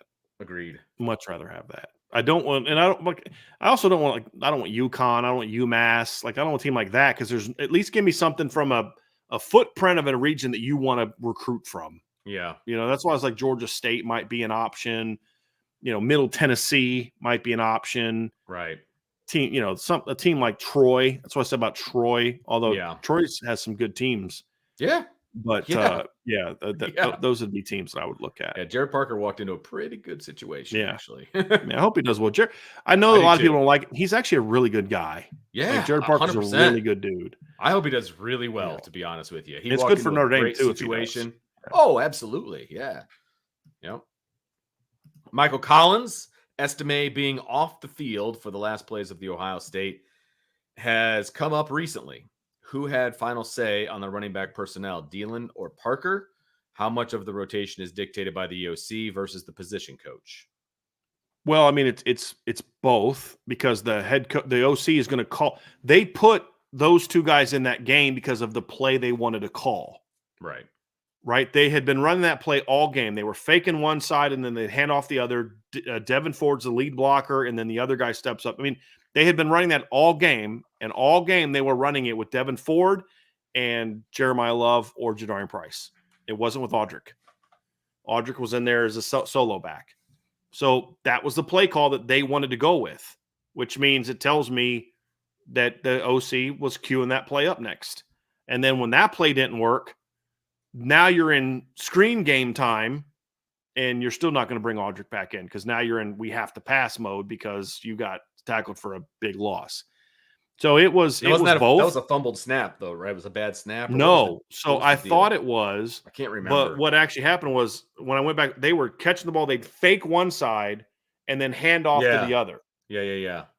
And, and then Sam just, he just kind of, JT came through. And one thing about that kid, he makes money plays. It just was an unnecessary play. But at the end of the day, that's on the offensive coordinator. The running backs coach certainly has a say in it because like there's times in the game, Vince, where you have certain, wrinkles that you're doing that you run with. We practiced it all week with those 3 kids. Right. In there on the field same time. So when we call this, I want those 3 on the field. Yes, 100%. Like that decision was made as far as the personnel, that decision was made earlier in the week. Right. If that's the play call. And then the OC's like, hey, we're going to run this on second down. Right. So let's, correct. What probably happened was, hey, if we get a first down, this is how it happens, like in between series. Hey, if we get a first down, I want to go back to this. Mm-hmm. Right. So when we get a first down, right away, put those guys in the game because we're going to go to this. Yeah. You do that all the time in between series. Hey, if we get, we're backed up at our own 7. If we get out of here and get a first down, we're immediately going to this play call. And that's things that you're so as your receivers coach, it's my job to make sure that I have the right guys on the field if there's even sometimes it's like doesn't matter who's in the game. We're just right. But there's times where like, hey, when we run this play, I want him in the game. Right. And that was one of the issues they had last year, from what I understand, is when Dealin needed when they wanted a running back in the game, Dealin would make sure the right running back was in the game. That was not always happening at wide receiver. Right. That was one of the issues they had last year. The position. So that's on the position coach. So let's just say hypothetically that during the game, that play that they've been running, Audric would run too. And then then Dealin just decided to bring him out because he wanted to sub. That would be on Dealin McCullough. But you go back and watch that game, they never ran that play with Audric. It was always with Devin Ford and I believe Jeremiah Love. Yep. So if you know that play is coming as a running backs coach, it's your job to make sure that the personnel we've repped this with all week is on the field. So Dealin did his job in that instance. Mm-hmm. Yep. Coach McCullough did his job in that instance. There's a lot of times the receivers coach was not doing what they had practiced all week with a receiver. And that's another reason why I dislike that guy very, very, very, very much. So yeah, John A1, Brian, did you watch Band of Brothers yet? I have not. Oh, it you is gotta get queued after up, that. but I have Okay, it. good. It is queued up. You're gonna enjoy It's it. just because it's not like one of the ones I hadn't watched. Remember last summer, I was like, I hadn't watched Saving Private Ryan yet. I went and that's watched right. it. Yeah, I did watch that because it's a movie. It's long, but it's a movie. yes. But Band of Brothers, I Band of did Brothers just binge this past week because I've been up so late, 3:00 last several days. Just I've had Terminal List on the background, which is really good. It's based off the Jack Carr books. Jack Carr's a former Navy SEAL who's now an author. You're going to Chris bed Pratt in it. up. It's really, yeah, I know, right? Tell me about it. Tell me about it. All right, Ball Peen Shillelagh. Riffing off of BK's last brain cell earlier question, what were you most satisfied with or excited about during the Kelly era and the Freeman era so far? Well, positive. I like it. Well, with Kelly, there was a level of stability that got brought to the program post 2016. 100%. Like there's this misconception of Brian Kelly's entire tenure that is that way because of the success of the last 4 years. So 17, 18, 19, 20, 21. So 5 years. People forget Brian Kelly's first 6 years, they had 2 years where they won 10 or more games. That's it. 8-5, 8-5, 12-1, 9-4, 10-3, 4-8. That was what he did his first 6 years. The whole stability didn't come till the second half of his tenure. Now, that's okay. It still came. And so from a stability of the program standpoint, Marcus Freeman walked into a much better situation than Brian Kelly walked into. Better facilities, all that stuff. But the roster wasn't necessarily as great as people make it out to be. But the stability is like you kind of just knew those last 4, once post 2017, you knew Notre was going to win 10 games this year. I don't know if they're going to win more than 10, but they're going to win 10 games this year. Like 2018, I didn't have any worries about a collapse in 2018. I didn't worry about a collapse in 19. I didn't worry about a collapse in 2020. I didn't have worries about collapse because he had made a great strength conditioning hire. Yeah, we stopped talking about the November slide, right? I had a great offensive line coach. I mean, you just that first year, and then of course he left. But Mike Elson had kind of found his sweet spot. You had a great special teams, strength conditioning coach. You had an offensive coordinator the first few years that I thought did a good job. He made good D coordinator hires, in my opinion. Big thought time. Mike Elko was a great hire. And I thought promoting Clark Lee, because remember what we said when Clark Lee got hired, Vince? You and I talked about this. It wasn't on the show because we didn't have a show back then. But like, look, if you got the chops, man, you got the chops. And I think Clark Lee had the chops, and it proved out to be accurate. True. Yeah, he was a good defensive coordinator. Yeah. So the hires were better. He just made. I mean, look, he still made mistakes in the second tenure. I think Jeff Quinn was a big mistake. I think not firing Del Alexander sooner was a big mistake. But those instances became fewer in his second half of his tenure. Keeping Brian Polian around as long as he did, that was a mistake. But there was a lot more good hires in the second half of his tenure. Like, look, running back. I mean, look, give Brian Kelly a lot of credit. Yeah, Archie Denson was a bad hire. When he finally moved on from him, and that was a forced move on, he made a great hire. I mean, Lance Taylor was a great hire. Yeah. And then, of course, Marcus Freeman goes out and gets Dylan McCullough. So he's a head coach now. So. Yeah. Nice. So, and Lance did a really good job at Notre Dame. Yeah. So hires, still bad hires. He was always going to make bad hires, but he did a better job. I mean, look, he hired Mike Mickens, not Marcus Freeman. Marcus Freeman kept Mike Mickens, but Brian Kelly brought Mike Mickens in. That's true. He coached under Brian Kelly for 2 years. Yeah. So he would always yell at him. It was the weirdest thing ever. Did you ever he would just constantly yell at Mike Mickens? And I'm just, if I was Mike Mickens, I would not have had the patience for him. Like there's a David Grimes, guys like that. They had way more self-control than I do. Because if a dude would have run up on me like that, I don't care if I was on the sidelines or not. My first reaction would have been to swing. That's just, me, Vince. That just would have been my, like this some little runt comes up me like that, purple faced. I'm sorry. This job ain't worth it. You don't pay me enough for this. You know what I mean? But that's probably one of the reasons I'm not coaching anymore. It's because I didn't play that stuff very well, man. But yeah, I mean, it's that. It's Freeman era so far. I mean, the biggest thing is just there's two things. There's a level of respect for the program that I have now and how they do their business. I don't have to hold my nose and root for them to win like I did under Brian Kelly. And then number two, the recruiting. is so much better than it was under Brian Kelly. So much better. John Leahy, what impact could Matt Luke have on the Clemson program? Is that the best position coach hire of the offseason? It's in the ballpark. If you're just on just position coach, that was a great coordinator. hire. Not coordinator. That was a great hire. Yeah. You know, I think Eric Henderson at USC was a very good hire. There's a couple others. I think Mike Brown at Notre Dame was a great hire as just a position coach. But Matt Luke to Clemson is going to be a very good hire in my opinion, and he's walking into a great situation. So yeah, that was a very strong hire. What impact can he have? I think the O-line plays better, Vince. They have a better shot at being a really good team. Their offensive line was very inconsistent last season, and so that's going to be a big thing for me. You know, is their O-line's got to play to a high level. And I think Matt Luke gives them a better chance of playing at a high level all the time. That's kind of where I'm at with that one. Colvin Smith, where does Tosh need to improve in his game to cement the right tackle position this fall? Consistency. That's it. Consistency. Tosh has got to be more consistent. If he wants to hold on to that job, that's what he's got to do. Yep. That's a simple one. Just be more consistent. It's his to lose. Christopher Crosby, DJ Uiagalelei, and Tyler Buckner were both pretty highly recruited quarterbacks. Would they have been better off if Tyler went to Clemson and DJ went to Notre Dame? That's a great thought, Christopher. And yes, I think DJ fits Notre Dame's system better. Throw the ball down the field, good run game, more pocket type stuff, Vince, where Tyler's that RPO, run, throw, mobile quarterback that I think would have fit them. I never even thought about that. We've seen that type of quarterback have a lot of success at Clemson.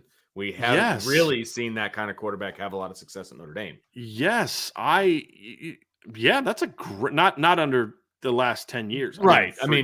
As far as him being recruited by the staff he was recruited by, et cetera, et cetera. Yeah. Yes, dude, I never thought about that. That's a great point. That is a great point. We had a question here from Tommy Guns. He said, who broke Notre Dame's color barrier? And for football, that's Wayne Edmonds, 1953. Is that in your brain, or did you look at it? No, Lou talked about that before. Did he? Okay. Yeah. Okay. Yep. Wayne Edmonds in 1953 is the first black player to ever play at Notre Dame. Would never have guessed. Cool. Well, that would have been a really weird year to guess and a random name to guess. Well, that's very true. But still, I wouldn't even have known what year. Like you would have told me what year did it happen, I would not have known. So 1953. Yep. Pretty sure. Stick. That's pretty sure. The Irish King, what games will you be at this year? It's a good question.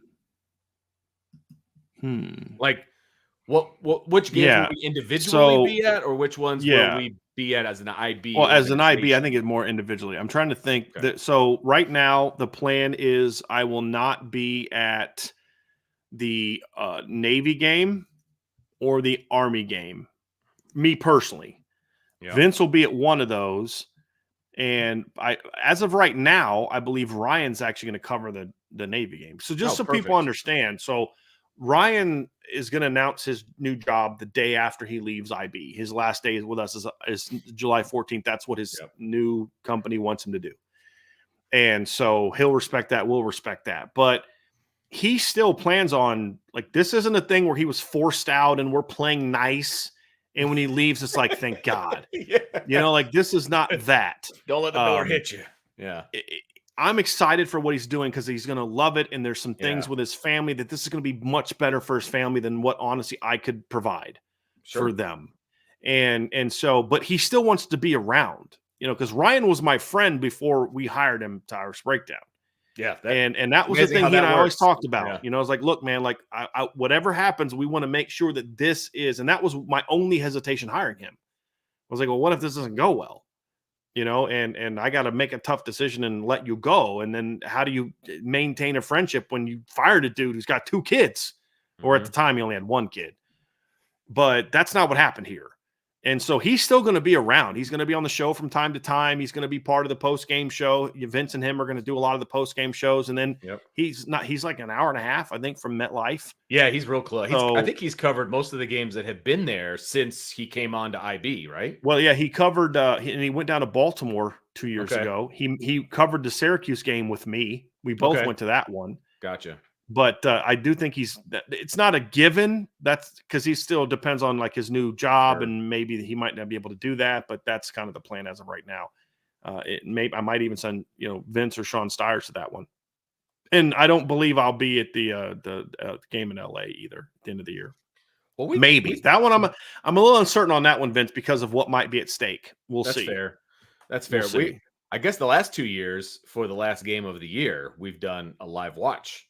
Yeah, but I'm not sure. It just depends on what's at stake this year. Depends on what's at stake. That's fair. For me, I will be at all the home games, I would imagine. And then I think you said there's one that you might not be at this year. I'm definitely going to go to as far as away game. I'm not sure. Honestly, I thought there was one home game that you said you might not be able to be. I don't have one in particular, but it would be if there's like a really important game day visit for the kid that I might have to go to, but like who knows when that's going to be, you know what I mean? So that's going to be a plan, wait and see kind of a deal. But Purdue away, maybe Yankee Stadium. We'll have to kind of see. But yeah, we'll have an IB presence all the time. And I'll be in Atlanta for that game. I'll be at Texas A&M. I'll be in Atlanta for the Georgia Tech game. And of course, Texas A&M is the only one that I'm like biting myself that I can't make it to. That I would love to go down to that one. That would have been great. Yeah. That would have been great. Christopher Crosby, Jadon Blair is rated anywhere from 8th best safety to 30th. And he says 30th is absurd. I have him as my number 1 rated safety. Where are you at with him? So I have not ranked or graded all the safeties. I've watched all the top safeties, but I haven't graded them all to say specifically he'd be 3rd or 4th or 1st or 2nd. I can say this confidently. He's top 5. He's top 5. He's one of the 5 best safeties in the country right now. And I've told you before, I have him as a top 50 caliber football player. Wow. So he's excellent. He's really, really good. Nice. Yeah. Josh Miller, when Notre Dame goes to the playoffs, who would you rather play in the semis? Ohio State or Georgia? I want Ohio State bad. Agree. Like I would actually like Notre Dame's last 2 opponents to be that right there. Like Ohio State and Georgia. And I'd rather play Ohio State. Anybody can say. No, well, you only made it because Georgia, the number 1, got upset by the number 8, and you didn't actually have to play the best teams, blah, blah, blah. Nope, I want to beat them. Yeah. And because like I've had some people say this, well, Notre Dame won the title in 88 because they beat West Virginia. Virginia wasn't the best team. I was like, well, dude, the best team in the country other than Notre Dame that year was Miami, and Notre Dame beat them. And they beat them. So whatever. It happened. But I don't want any doubt. Yeah. I would rather beat Ohio State first and then Georgia second is how I would want that one to go. I agree. Yes. Yeah, I agree. There's some unfinished business, obviously, with Ohio State as far as being a fan, and I'm sure the team as well. They thought that they should have won the game last year, and they're not going to see Ohio State for a while. So the only place you're going to run into them is in the playoff. And I would love for that. I got to say this. Like, if you beat Ohio State in the semis, or really anywhere in the playoff, I mean, to be honest with you, if you beat Ohio State, it erases, to me, some of the stuff in the past with Ohio State. Like, we got you winning. Yeah. Well, it's kind of like, isn't that kind of what Clemson fans say to Notre Dame? Fairly. Like, because Notre Dame won. Yeah, you beat us a couple times in the regular season, but we beat you. We blew you out every time it mattered. Exactly. We beat you by 27 in the. Yes, exactly. And you know what? They're right. They're not wrong. Yeah, exactly. I would trade that. I would trade both regular season wins for the playoff and ACC title wins in a heartbeat. 100%. Of course I would. 100%. Oh, yeah. Yeah, they are correct. That would be a sweet, sweet victory to beat Ohio State in the playoff. Agree. And like you said, though, in any round. Yeah, that's why I don't know if you saw it, but like Bill Bender had it actually set up pretty well for Notre Dame. He had Notre Dame beating Michigan in the first round, which would be awesome. Right. 6 versus 11. Notre Dame was a 6. Yeah, hosting Michigan and beating them. Then playing Utah in the second round. So, that's a win. Yeah. But also the storyline, Andy Ludwig and that's true. And all that. And then he had him playing Ohio State in the semis. Now he has Ohio State winning that game, but I actually liked how that was set up. And then he had Georgia playing Ohio State in the championship game. Well, if Notre Dame beats Ohio State, then they'd get Georgia. And you play Georgia. I mean, you beat Michigan, you beat the defending champs. Oh, that'd be great. You know, you beat the Big 12 champ, you beat the Big 10 champ, you beat the SEC champ, and that'd be pretty sweet. That would be, and you beat Michigan because it's Michigan. So that every one of those wins would actually mean something pretty significant as far as not just because it's in the playoff and it matters, but like each one of those teams beating them would be significant. And oh my God, you can't write a better script than those 4 teams. Camden Hirschberger Jr. showed so much promise at Mike as a freshman. He hasn't produced much since he moved to Viper. How would you? Is there more? Yeah. It didn't get starred. Okay. So I'm guessing he's saying, how would you rate his move to the other position? I'm actually going to go find that question here real quick because we actually have it. I'm close to it, so I can go see if there's a second part here real quick. So that was said. Here we go. Oh, here we go. You guys started the wrong one. What would you say are the chances of him being a breakout player this year? Gotcha. I don't think I haven't seen anything from Junior as a Viper. I liked him coming out of high school, Vince. I do. And I'm someone who also did not like just immediately moving into Viper. I would have really liked to seen him stay at middle linebacker. Me too. But yeah. Guy did nothing disruptive last year, and I haven't seen him in any of the practices or games he's been at. The only time I've seen him make a play in a practice or a game, because he made a big, I can't remember if it was in the blue gold game or if it was if it was in the Jersey scrimmage the week before. But he made a really nice play on a reverse. And I'm like, but that's what Junior does. It's an instinctive play where he read it and then made the play. It wasn't like wow, what a great pass rush. What a great block destruction. Right. In 2 years, he has 0 tackles for loss. He's 0 negative plays in 2 years. Played over like 150, 170 snaps last year. 0 negatives. That's not good. Right. And Boubacar Traore played like 1 snap against USC and got a sack. He literally played 1 snap and got a sack. It's pretty efficient. Yeah. So I just don't see. I don't think Junior's got the explosiveness or the length to really be a good Viper. So I don't have high hopes for him. I would love to be wrong because I thought coming out of high school, man, I liked him a lot. And that's the thing. Coming out of high school, I liked him as a Mike, as a middle linebacker. I felt like he was built to play middle linebacker. I was very excited about it. I was not excited about the fact that they moved him. Now, here's the thing. They moved him to try to get him on the field because I think it had become apparent that he wasn't going to be playing at Mike, whether it was because of the guys that were on the team currently, and then the guys that they were recruiting behind him. Like, he wasn't going to get on the field. You're talking about Junior? Yeah. Yeah, I don't know that I agree with that at the time that they made the move. Okay. I think this particular move they made out of necessity because they had no other Vipers. Okay, so it was the other way around. Like, I think Junior and Drake Bowen would be in a battle for the starting Mike job if he'd have stayed at Mike.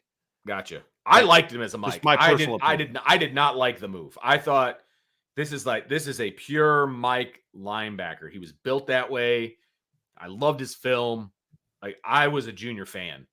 And it felt like when they moved him and he kind of had to recreate his body and do some different things, I was like, now I don't see it. Yeah. You know, and I agree with you. I don't think he's explosive enough, and I don't think he's going to get the playing time. Well, he might get some playing time, obviously, but I don't think he's going to have a breakout year, unfortunately. Yeah. Hope I'm wrong. Yeah, me too. Me too. Tyler Evans with the super. Thank you so much. Guys, I'm going to pop the question to my girlfriend of 2 years. How did you guys know you wanted to marry your wives? Well, I a couple things about the moment I kind of knew I wanted to marry Angela was actually at Notre Dame. I've shared this story before. We'd been dating and we were kind of doing a cross-country trip where we're going to spend some time together and go see my family in Ohio and then go to the game, go see my family in Ohio, and then go see my family in Virginia and just say, okay, how's this going to go? And we're sitting at the Duke game in 2007 in the middle of a miserable season. And it was cold and rainy that day. And Duke sucked and Notre Dame sucked. And then Jimmy Clausen throws a touchdown pass to David Grimes. And I think that one made it 21-7 or 28-7, something like that.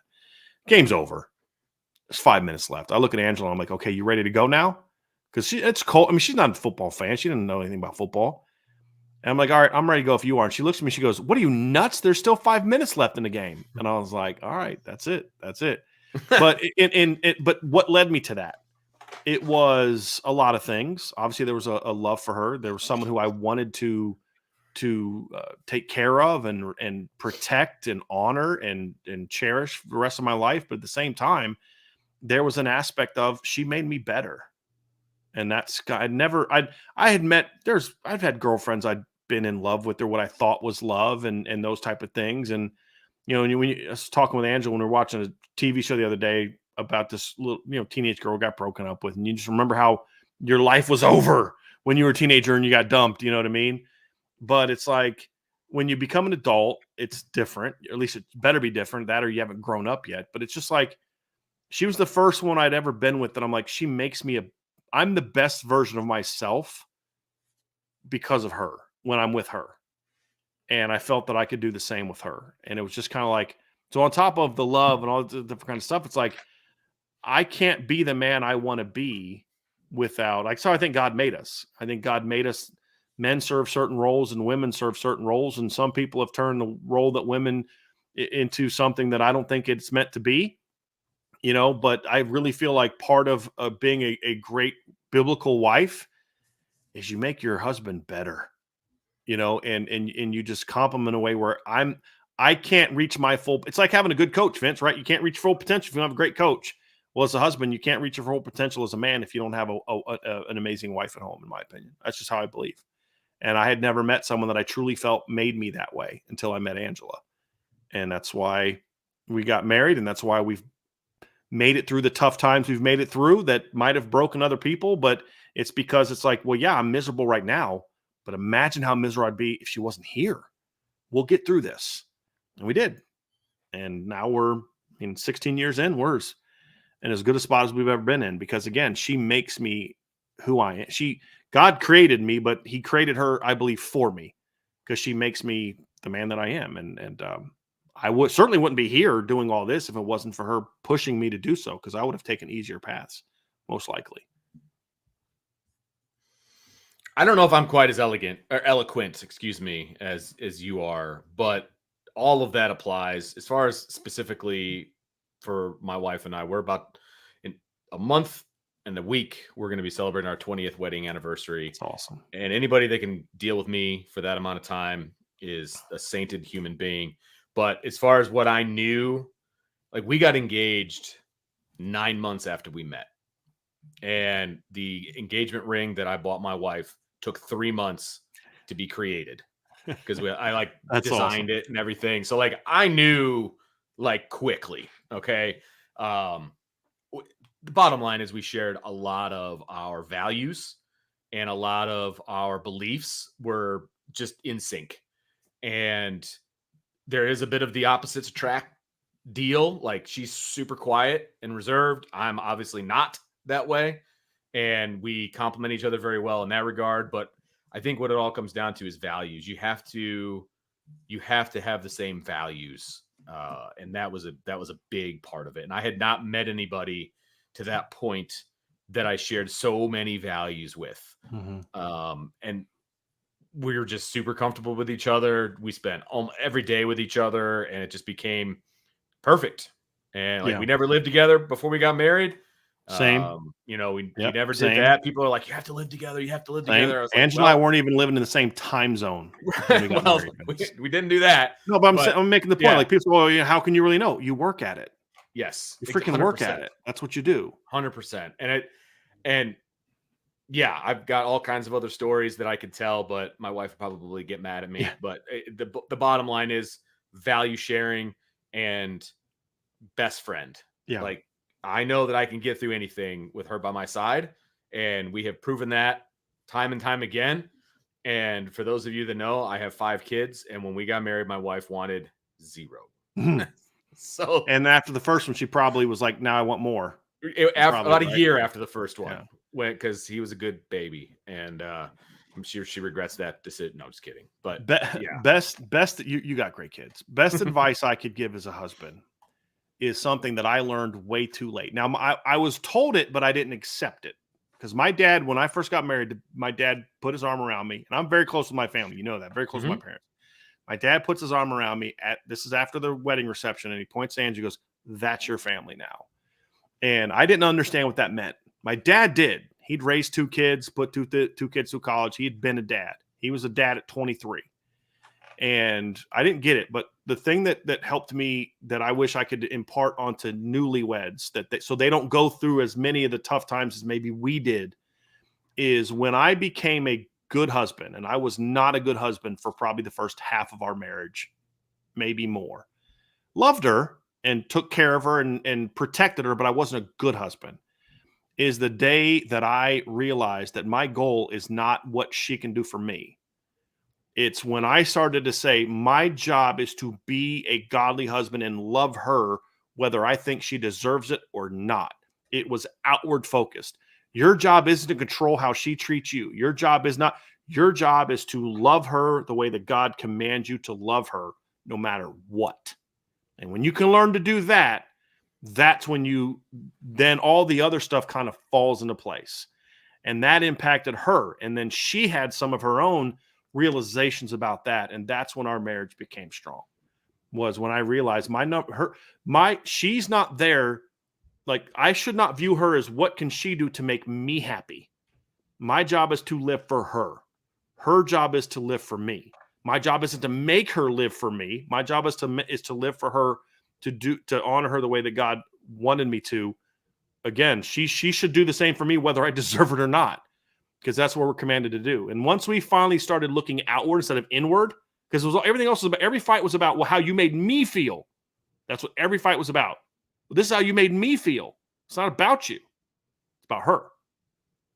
And so once I did that, man, is it easy? Is it perfect? No. Heck no. No. But it makes life so much more enjoyable. Yeah.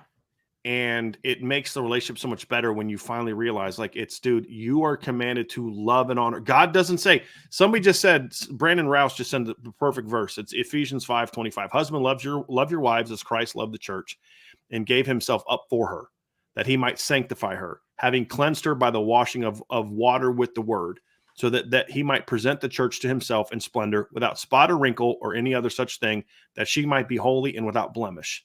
Right? In the same way, husbands should love their wives as their own bodies. He who loves his wife loves himself.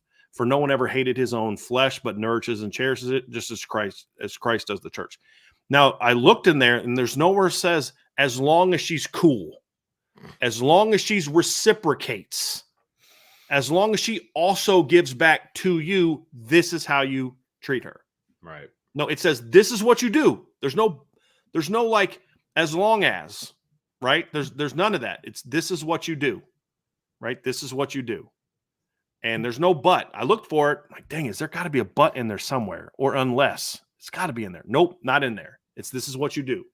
It's a very outward focus. So, Tyler, that would be my best advice to you, man, is realize that her job, you don't view her as how can she make me happy? It's how can I honor and love and cherish her? And then it's up to her to figure it out the other way. But that's not your call. That's not your demand. But at the end of the day, you'll know. You know. When it's like in your heart, you know. Because it's like this, Vince. Yeah, you know. Could I envision maybe living a life with some other woman? Sure. But I can't envision my life without Angela. Mm-hmm. That's the difference. Oh, as much as we butt heads and argue and everything else, yeah. At the end of the day, and I don't mean that in a negative way, because that's life. Like that. I said to her, I would rather be miserable than be with anybody else. Like, seriously, like, it's just that 100%. Yeah. 100%.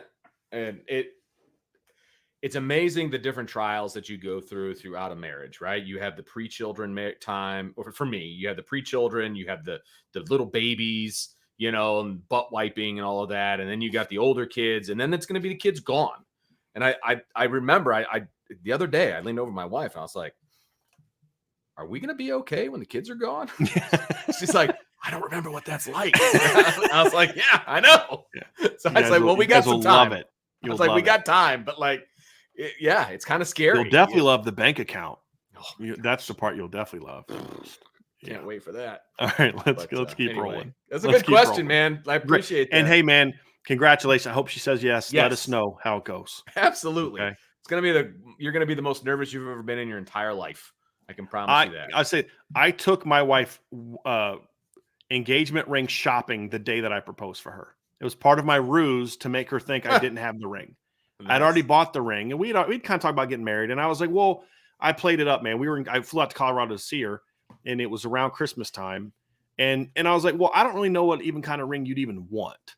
So why don't we go, so we went over to the thing, and then we went up to Estes Park, and then we were walking around, and she turned around. We're in like this canopy. It was snowy, and I dropped to a knee, and I popped the ring out and proposed to her. So like she had no thought that this was going to, like she did coming when I came out, she thought I was going to propose. But when I did that, she was like, no, there's no way he's going to propose now. Because I talked with her friends and about, what, because, most women talk about that kind of stuff with their friends. And then I had one of my friends, Carrie, from high school. She went with me to help me kind of pick it out too. Because I didn't have a freaking clue what to get. You know what I mean? My dad. But, yeah. I took my dad. He and I picked it out together. He's a big jewelry guy. So there you go. My dad is not. Out perfectly. Worked out perfectly. Yeah. But yeah. So there you go. Let's get down to here. All right, Jeff Fluke. Would Colorado be better off putting Hunter at wide receiver full time? Having him on defense isn't helping them win. Yeah, see, I disagree with that because I think part of the problem. Corner. Yeah, well, not only that, but he's not as dominant as a corner as he could be because they play him both ways.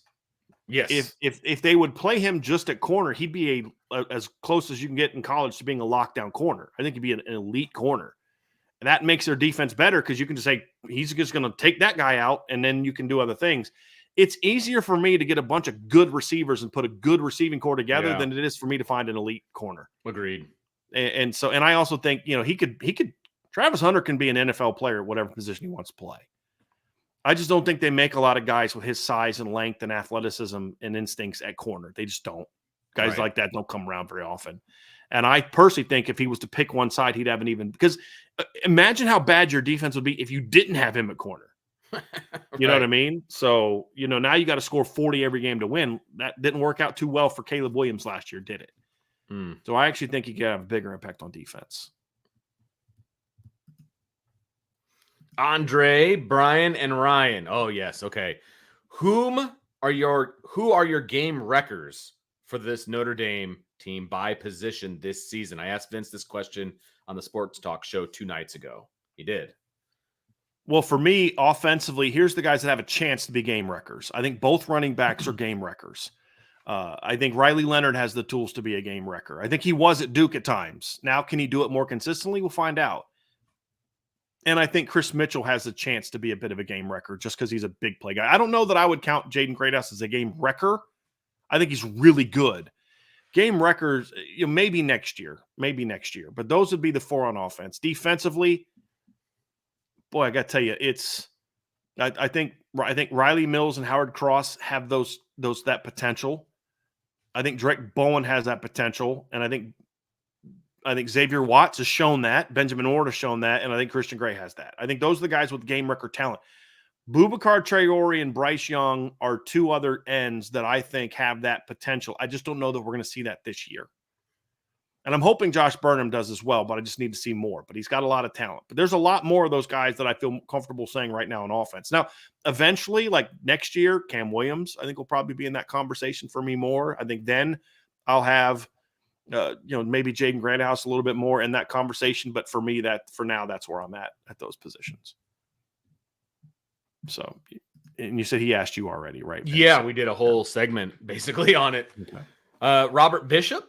Do you guys think Notre Dame will ever add more seats to the stadium, maybe to get us over the 100,000 mark? That would be unwise, very unwise, because Notre Dame is not a state school in the middle of the state. And most of those, like Penn State's right in the middle of a big state. It's the state school. Notre Dame is a little different. You've got a lot more alums. Ohio State's that way. Michigan, that way. It's just it's a different type of fan. But Notre Dame has more of that national feel, which means people have to come from further away. Yeah. Indiana's kind of a basketball state. So I don't think Notre Dame has any desire to get there. I mean, they literally last time they did a renovation, Vince, they took seats away. Yes, that's correct. I mean, I don't know how they'd even fit 30,000 seats. Like the practicality Like I love your explanation because I think that's accurate. But the practicality of adding seats to this stadium, I don't think there's a Not place that many. to do it. Not that And many. you know, then you're definitely covering up touchdown Jesus, which I know a lot of people get upset about. And I get that's why they left that end of the stadium open as far as the buildings that come above the stadium, right? And so it would be the way they've got it. They would have to do almost a complete rebuild to add more, and they're not going to do that. Like that. Yeah.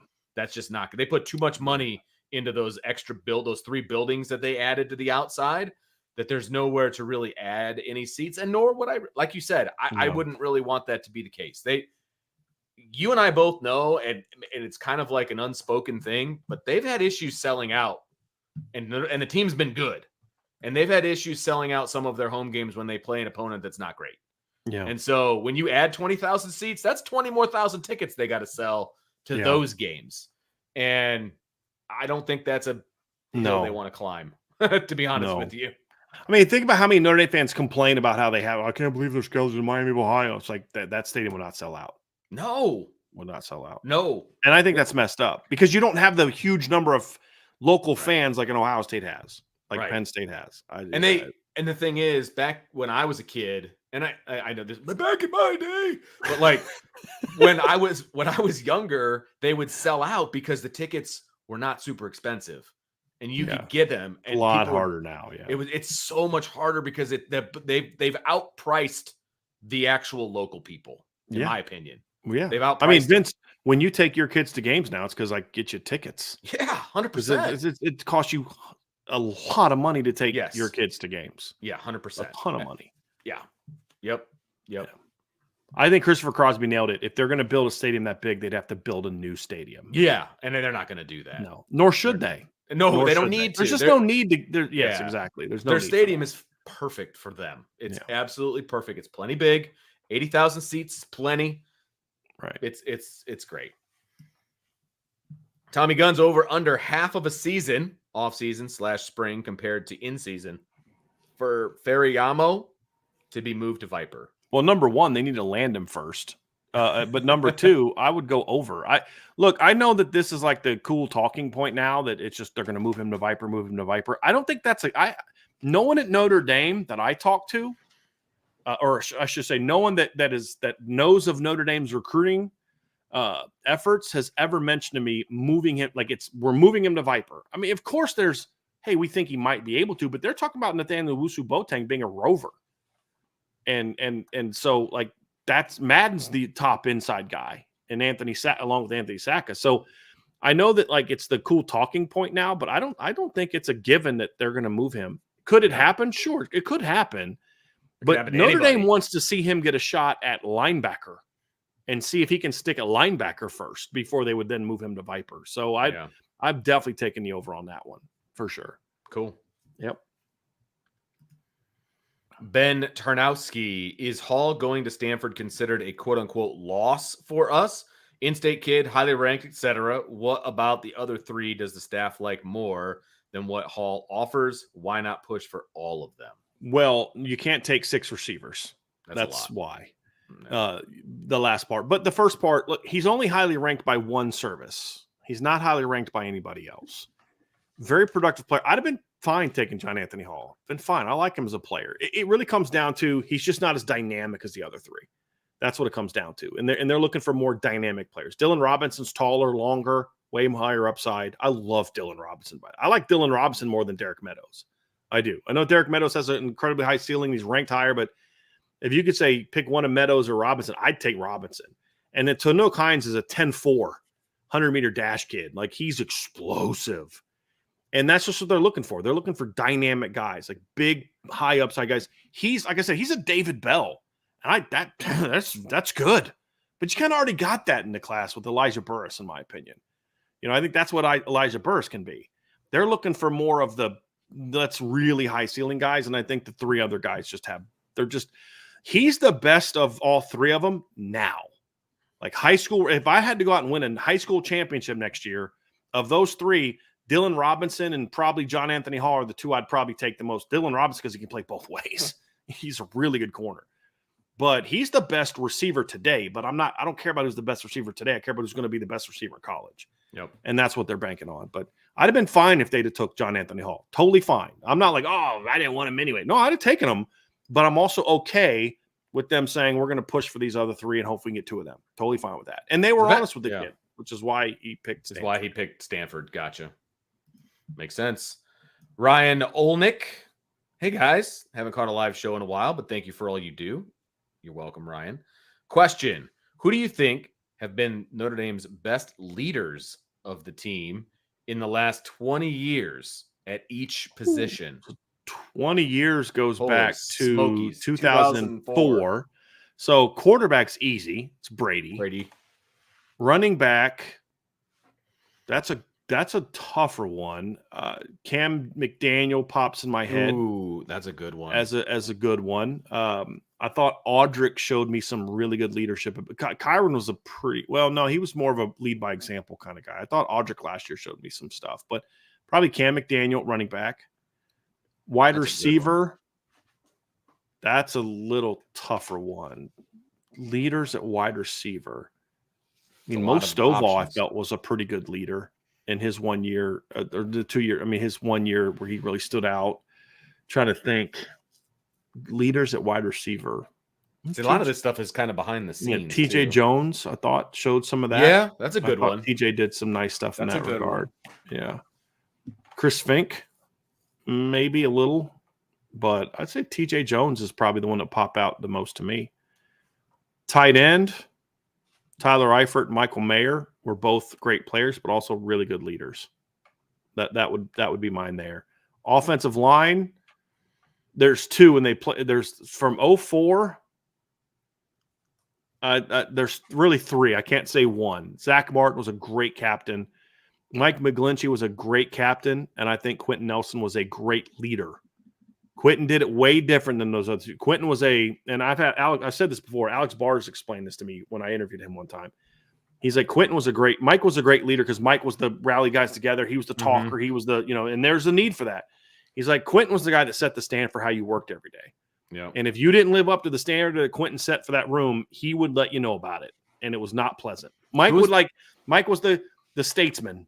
McGlinchey was the statesman. Q was the drill sergeant. You know what I mean? Like he was let's get this going. Who was the guy that went to the room and is like, you're working out with me today? Do you remember? That was Hainsey. That was Hainsey. No, okay. Hold on. You told me this story, and I can't remember who it was. It was a veteran who went to like a freshman's room, and it's like, let's go. You're working out with me today.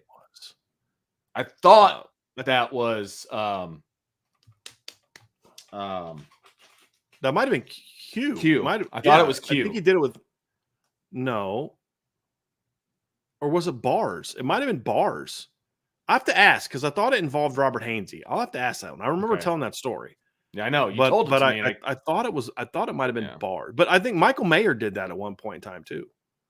That's Mayer. There you go. Yeah. Everybody's saying it was Mayer. Michael Mayer did that with somebody at one point in time as well. But there was an offensive lineman that did that involved Robert Hainsey as well. I think it was Q. I think it was Q actually. Q or Bars. Judge Phillip Banks with a super chub. Judge Phillip Banks 2024, 33 days until practice. Great offseason IP. Appreciate you. We have a lot to talk about. Speaking of Cam McDaniel, man. Wasn't he 33? He was. Yeah, he was. D-line, Vince, best leader. I forgot to kind of finish that one out. Best leader on the D-line. Nix? No, Lewis wasn't really like a leader. No. He was a great kid, but he wasn't really like a leader. Trying to think here. There's been some guys recently that were captains that were pretty good leaders. I mean, Howard Cross is one now. He's a pretty good leader now. I'd have to think about because I mean they've had some captains that were leaders, but I'm trying to think like Derek Landry and Trevor Laws both had some great leadership ability when they were at Notre Dame. You had Sheldon Day, Capron Lewis. You know what? That's who it is. Capron Lewis Moore. Oh, yeah. He was a great. Yeah, I had to kind of work myself through the roster. Capron Lewis Moore would be mine. Linebacker, Manti. Yeah. Manti was greatly until like that very end when but up until that point, he was a great leader. You can't even blame him for that one. Yeah, you really can't. You really can't. Safety, Alohi Gilman is my pick at safety. With all due respect to the other great safeties I had in Notre Dame, Alohi just deep. He was a heck of a leader. Yeah, and then Cam at corner would probably be my pick at corner. Cam Hart, probably my pick at corner. So that's my group. Well that's done. my group. Yeah, thank you, sir. Yeah, you had to dig in a little bit. I did. I did. Peter Fribert. I'm gonna go Fribert. With what's going on with wide receiver recruiting in 25, who's the 26 wide receiver Notre Dame must get that they can't miss? Peter, I don't really have that one for you yet. I need to see, number one, how this group finishes, and I just haven't seen enough like detailed film breakdowns of the kids. So I'll tell you one kid for sure that I really like that I would love to see them get. It's the Connor Solomon kid from Virginia. 6'3", freaky athlete, 10-500 guy already as a sophomore. A burner, great hands. Like, he is a game changer, man. He's got it. So that would be probably the only one that I could say. But there's other guys I like. I've heard Devin Carter's really good. I haven't really studied his film yet. I haven't had a chance to take that full. There's just something keeps happening, Vince. You know what's been going on in the last couple of months. Like every other day, it's like something new, and there's some new thing I got to deal with. I just haven't really had a chance to dive into the film the way I want to. That's going to be coming very soon. But so I can't say Devin Carter's can't miss because he's ranked high. I haven't watched him play yet. Maybe he is. I've seen Connor Salmon play, and he's definitely a game wrecker. So he'd be the one that I really want as of now, but it's too early for me to say that. But I'll have some stuff on that here over the next month or two. Once the 25 class is kind of wrapped up, I'll start launching a bunch of 2026 stuff. Robert Bishop, do you guys have any thoughts on LeBron James getting his son Bronny drafted to the Lakers last night? I think it's kind of a joke. Plus, he was a Trojan, so there's that too.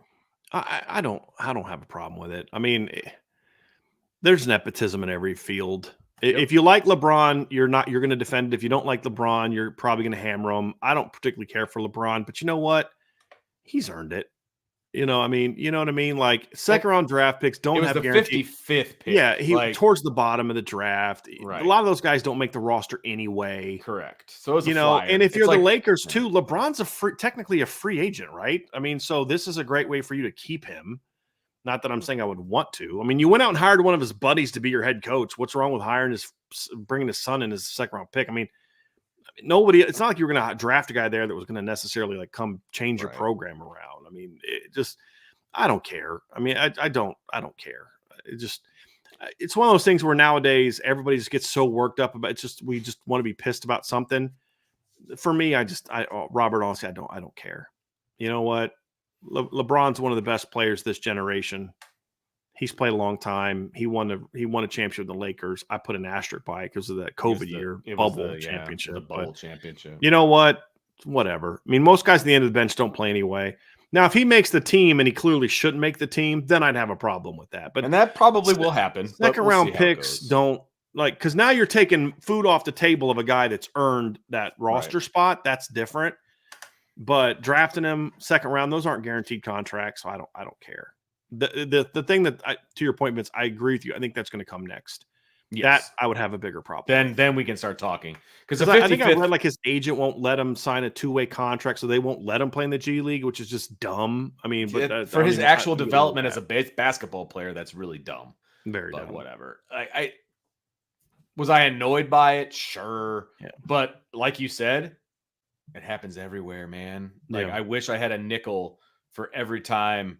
Like, look, I hired my own kid at the summer job. Like, nepotism exists, folks. Sometimes good, sometimes bad. Yeah. In this case, they're not going to sign the 55th pick anyway. And so if that is what keeps LeBron on their roster because they clearly want him, then they're cool with it. You know what I mean? Like, I don't care about the NBA anyway, and this just makes me roll my eyes, I guess. Yeah, is the best way to put I it. wasn't even annoyed by it. I mean, I'm just kind of like, with where they picked in the second round, like, how did you not expect that to happen? Like, now, what I don't like is some of the other things we've heard, like different. Like some of the other crap I've heard about, and who knows what's true or not, but like basically they said he's not going to sign with anybody but the Lakers, so don't draft him. He'll go play in Australia, all this nonsense. It's just like, okay, if they're doing that, that's shady. Right.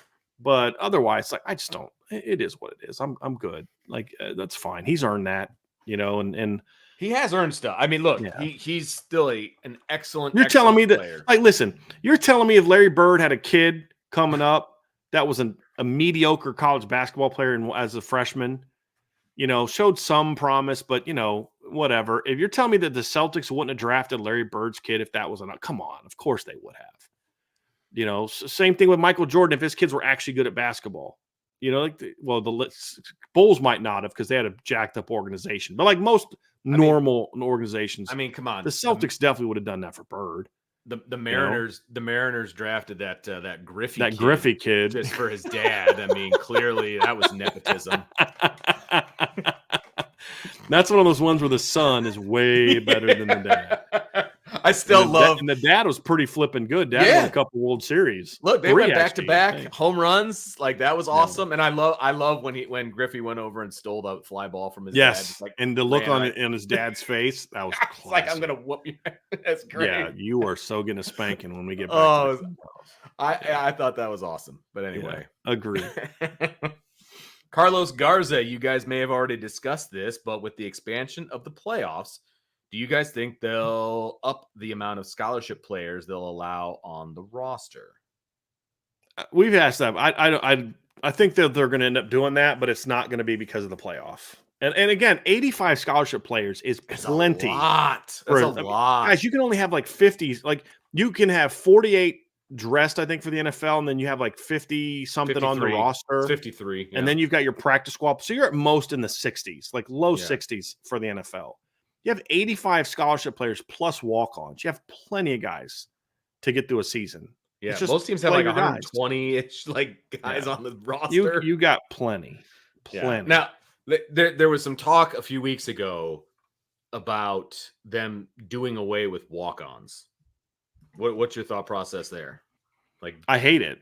Yeah, absolutely hate it. Yeah, I mean, I understand why they're doing it, but just hey, look, you can only get this money if you're a scholarship kid, or you get a smaller amount. They're just doing it to save money. It's not. There's no good reason to do it. It's ridiculous. And this is an easy one. Hey, BD from Brandon Rouse, my man. Hey, BD, 2016 team versus 2012 team. Who wins? In what, basketball? Yeah, what are we talking about here? Like in football? Like not Maybe even that close. was a typo. Maybe that was a typo. I wonder if he meant 2015 team versus 2012 team. And I'd probably go 2012 team because I think 2012 team was coached better. It's probably what I would say. But yeah, 2016 versus 2012. That's an easy one. That's 2012. We got a super chat from Andy Milton fan. BK's ND tenure. By the way, thank you for the super chat. BK's Notre Dame tenure looks like what without Bayless? And by the way, he did correct. He did mean 2015. Brandon. Okay. All right. I was going to say, he's just giving us layups here. Yeah. I think the 2015 team had more talent. The 2012 team was a better team and had better coaching. So I would say that. So BK's tenure looks like what without Matt Bayless? A lot like the previous 5 years. I was going to say probably not as long as it ended up being. I mean, you don't go 10-3 in my opinion in 2017. You probably go 8-4, 9-5. I think you know what, Vince, you nailed it. That's literally not as long. Yeah. What does it look like? He does not there as long. Yeah, right. Yeah, I think Matt Bayless is instrumental in the bounce back. That no disrespect to Chip Long, who I thought did a very good job, or Mike Elko, or Chip Long. Sure. I mean Clark Lee, all guys very important to the turnaround. Matt Bayless was the foundation for the turnaround, 100%. Yes. And so, yeah, I think it would have. I think you nailed it. I think 2017 probably doesn't go quite as well because that was a brutal schedule that year. Brutal schedule. Yep. Yeah. And off the heels of the 2016 season, like that might have been it. That might have been it. That might have been it. And by the way, obviously, there's Irish Breakdown can't sit there and say nepotism is not a good thing because we would be a little hypocritical. Well, this is true. This is true. You're not wrong. Irish AJ, the starter at safety opposite Watts, Hurd or Schuler. Both will play. They both will obviously play, but who gets the majority of the first team snaps? Schuler looks the part for sure. It's hard to say that now because I haven't seen Rod Hurd play that position. Correct. I mean, so I think Rod Hurd will probably be the starter, but I mean, I have no idea. That's just based off experience. I haven't seen him actually play safety. Adon's the guy we've seen play. But I think you kind of nailed it with your premise. They're both going to play a lot. I don't know that there will necessarily be a huge gap between the two of them in snaps because you're also going to have one of them can play. If you have a 3-man rotation, one of them's going to, they're going to maybe Rod plays a little bit at Xavier's spot when Xavier needs a breather or Adon does that, so I think we'll see a pretty somewhat even split there with those two guys. Yeah, I think Rod will be the starter. I mean, he wasn't brought in obviously to sit the bench. Not that that's a be all end all. Don't get me wrong, but they obviously saw something in Rod Hurd, and that's why they brought him when they did. And they also waited for him to get done with his schooling at Northwestern. I mean, he was a summer enrollee, right? So they obviously saw something that they liked. He's going to get first shot at being a starter. Now, with that said, I love what I saw from Adon Schuler in the spring. I mean, he got a wonderful opportunity the entire spring to run with the ones, being next to Xavier Watts and all of those different things. They're going to be fine either way, but they're even better when they have all three. Yeah. And so I would have said very easily Rod before the spring. It's a little bit more of an up in the air thing for me now. But I don't think it matters who starts, and I think they're both going to play a bunch, and that's really the important part of it. W.O. Lewis, will the Hard Knock style show that will be following Notre Dame throughout the season be weekly episodes or an after the season air date? I had no idea that they were doing that. So. I did, and what I've heard is they are most of it. I think they're going to have a little bit before the season starts, from like off season and stuff like that, and then the rest of it that follows. Oh, that was part of the NBC thing that's going to be on Peacock. Okay, yeah.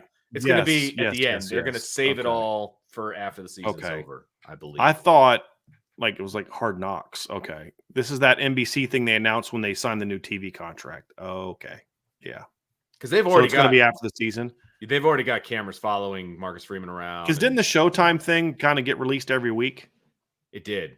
Yeah, but I don't believe that's the way this is going to be. Did you know my voice was on that? Was it? Yeah. They like played a press some conference kind of thing? No, they would they would have, as things were going on, they would have like things being said about the team or about the game, and they would play like different media people talking, and there was a couple, actually a friend of mine who I think he was at Syracuse at the time, because he's like, dude, I'm watching the show, because he's actually a Notre Dame fan. I don't know if he still is, but at least it was the time, because I'm watching the Showtime thing, and he's like, and dude, I'm sitting there like, dude, I think that's Driscoll. So I wasn't watching it, but yeah, that was pretty cool. And there's like one that I did see is somebody sent me, is it was Todd Light was driving into work, and they were playing my voice as if he was listening to me while driving into work. He wasn't, but like, and I know for a fact he wasn't, but like they just kind of played it that way. That's funny. It was kind of cool though. I mean, it's a cool production, but that was pretty cool. Yeah, because you had to sign some thing saying that if like everyone had to sign it, like if they choose to use it, they can. Gotcha. I didn't think they would actually choose anything I had to say. Yeah, pretty cool. I didn't realize that. I forgot all about that. So I'm gonna looking forward to that. Yeah. Aiden Reagan says, with more and more neutral site games coming, Navy, Army, and Wisconsin next year, which places would you like to see the Irish play, and with which opponents? Yeah, I don't know if I would say it's more and more, unless you're talking about from the standpoint of upcoming, but it's not like necessarily more than normal. But the Lambeau Field one is one. I mean, I think that'd be pretty cool. I had somebody tell me the other day can anybody confirm this, that it stinks there, like literally smells, because there's the cheese places, like it actually smells. The air smells. I have no idea. I had never heard that before. Would serve until the Packer other day. Fans right? Yes, it would. I mean, I've said, I think it'd be cool, like play Oklahoma at Arrowhead, or something like that. Like play K-State at Arrowhead. That might be cool. But they're in Missouri. Yeah, if you were going to, there aren't like, if you went out to play Colorado, I'd rather play in Boulder. I wouldn't want to play where the Broncos play. There just aren't a lot of places that they have that I would really care to play. Yeah, I'm someone who likes playing, on campuses. Yeah. And somebody just said Notre Dame versus Texas in Estadio Azteca. That's the one in Mexico City, right? Isn't that? I think we've talked about that before, because there's a huge Catholic population in Mexico. That might be kind of cool, but I don't really care about that. I like playing on campuses. Yeah. I do. I'd much rather play Texas at Texas or Oklahoma at Oklahoma. Right. And vice versa. I don't, it's like, did anybody give a rip about Notre Dame playing Miami and Chicago? And the game stunk. So yeah. So I just, I don't really care. Like they play Temple. They've somebody just said play Army at the Link in Philly. They've already played there though. They played Temple there. Mm-hmm. Right, in 2015. So Seems like every time they go to the East the Coast, Fenway they play in game an was NFL cool game. to do once. The Yankee Stadium game was cool to do once. I don't care that they're doing it again. That's why I'm Right. sending you to the game. It's It's cool to do once. You know what I and mean? I've never done it. I've never Ange been went there, with so. me. She shot the Yeah. game from the from down on the field and all that. So it was cool, but I'd much rather play. Like I said, there's a couple that I talked about that might be kind of cool, but I wouldn't mind, playing in the Rose Bowl, but then just schedule UCLA. Yeah, exactly. Like that's the only other one, but yeah. Boston So College and the Vatican. it. I don't think the Vatican has a field. I mean, they might have a soccer field. They you got the can turn money into to one. build one, so Yeah, that's true. There, we got the last question of the day here, Vince, I believe. Okay.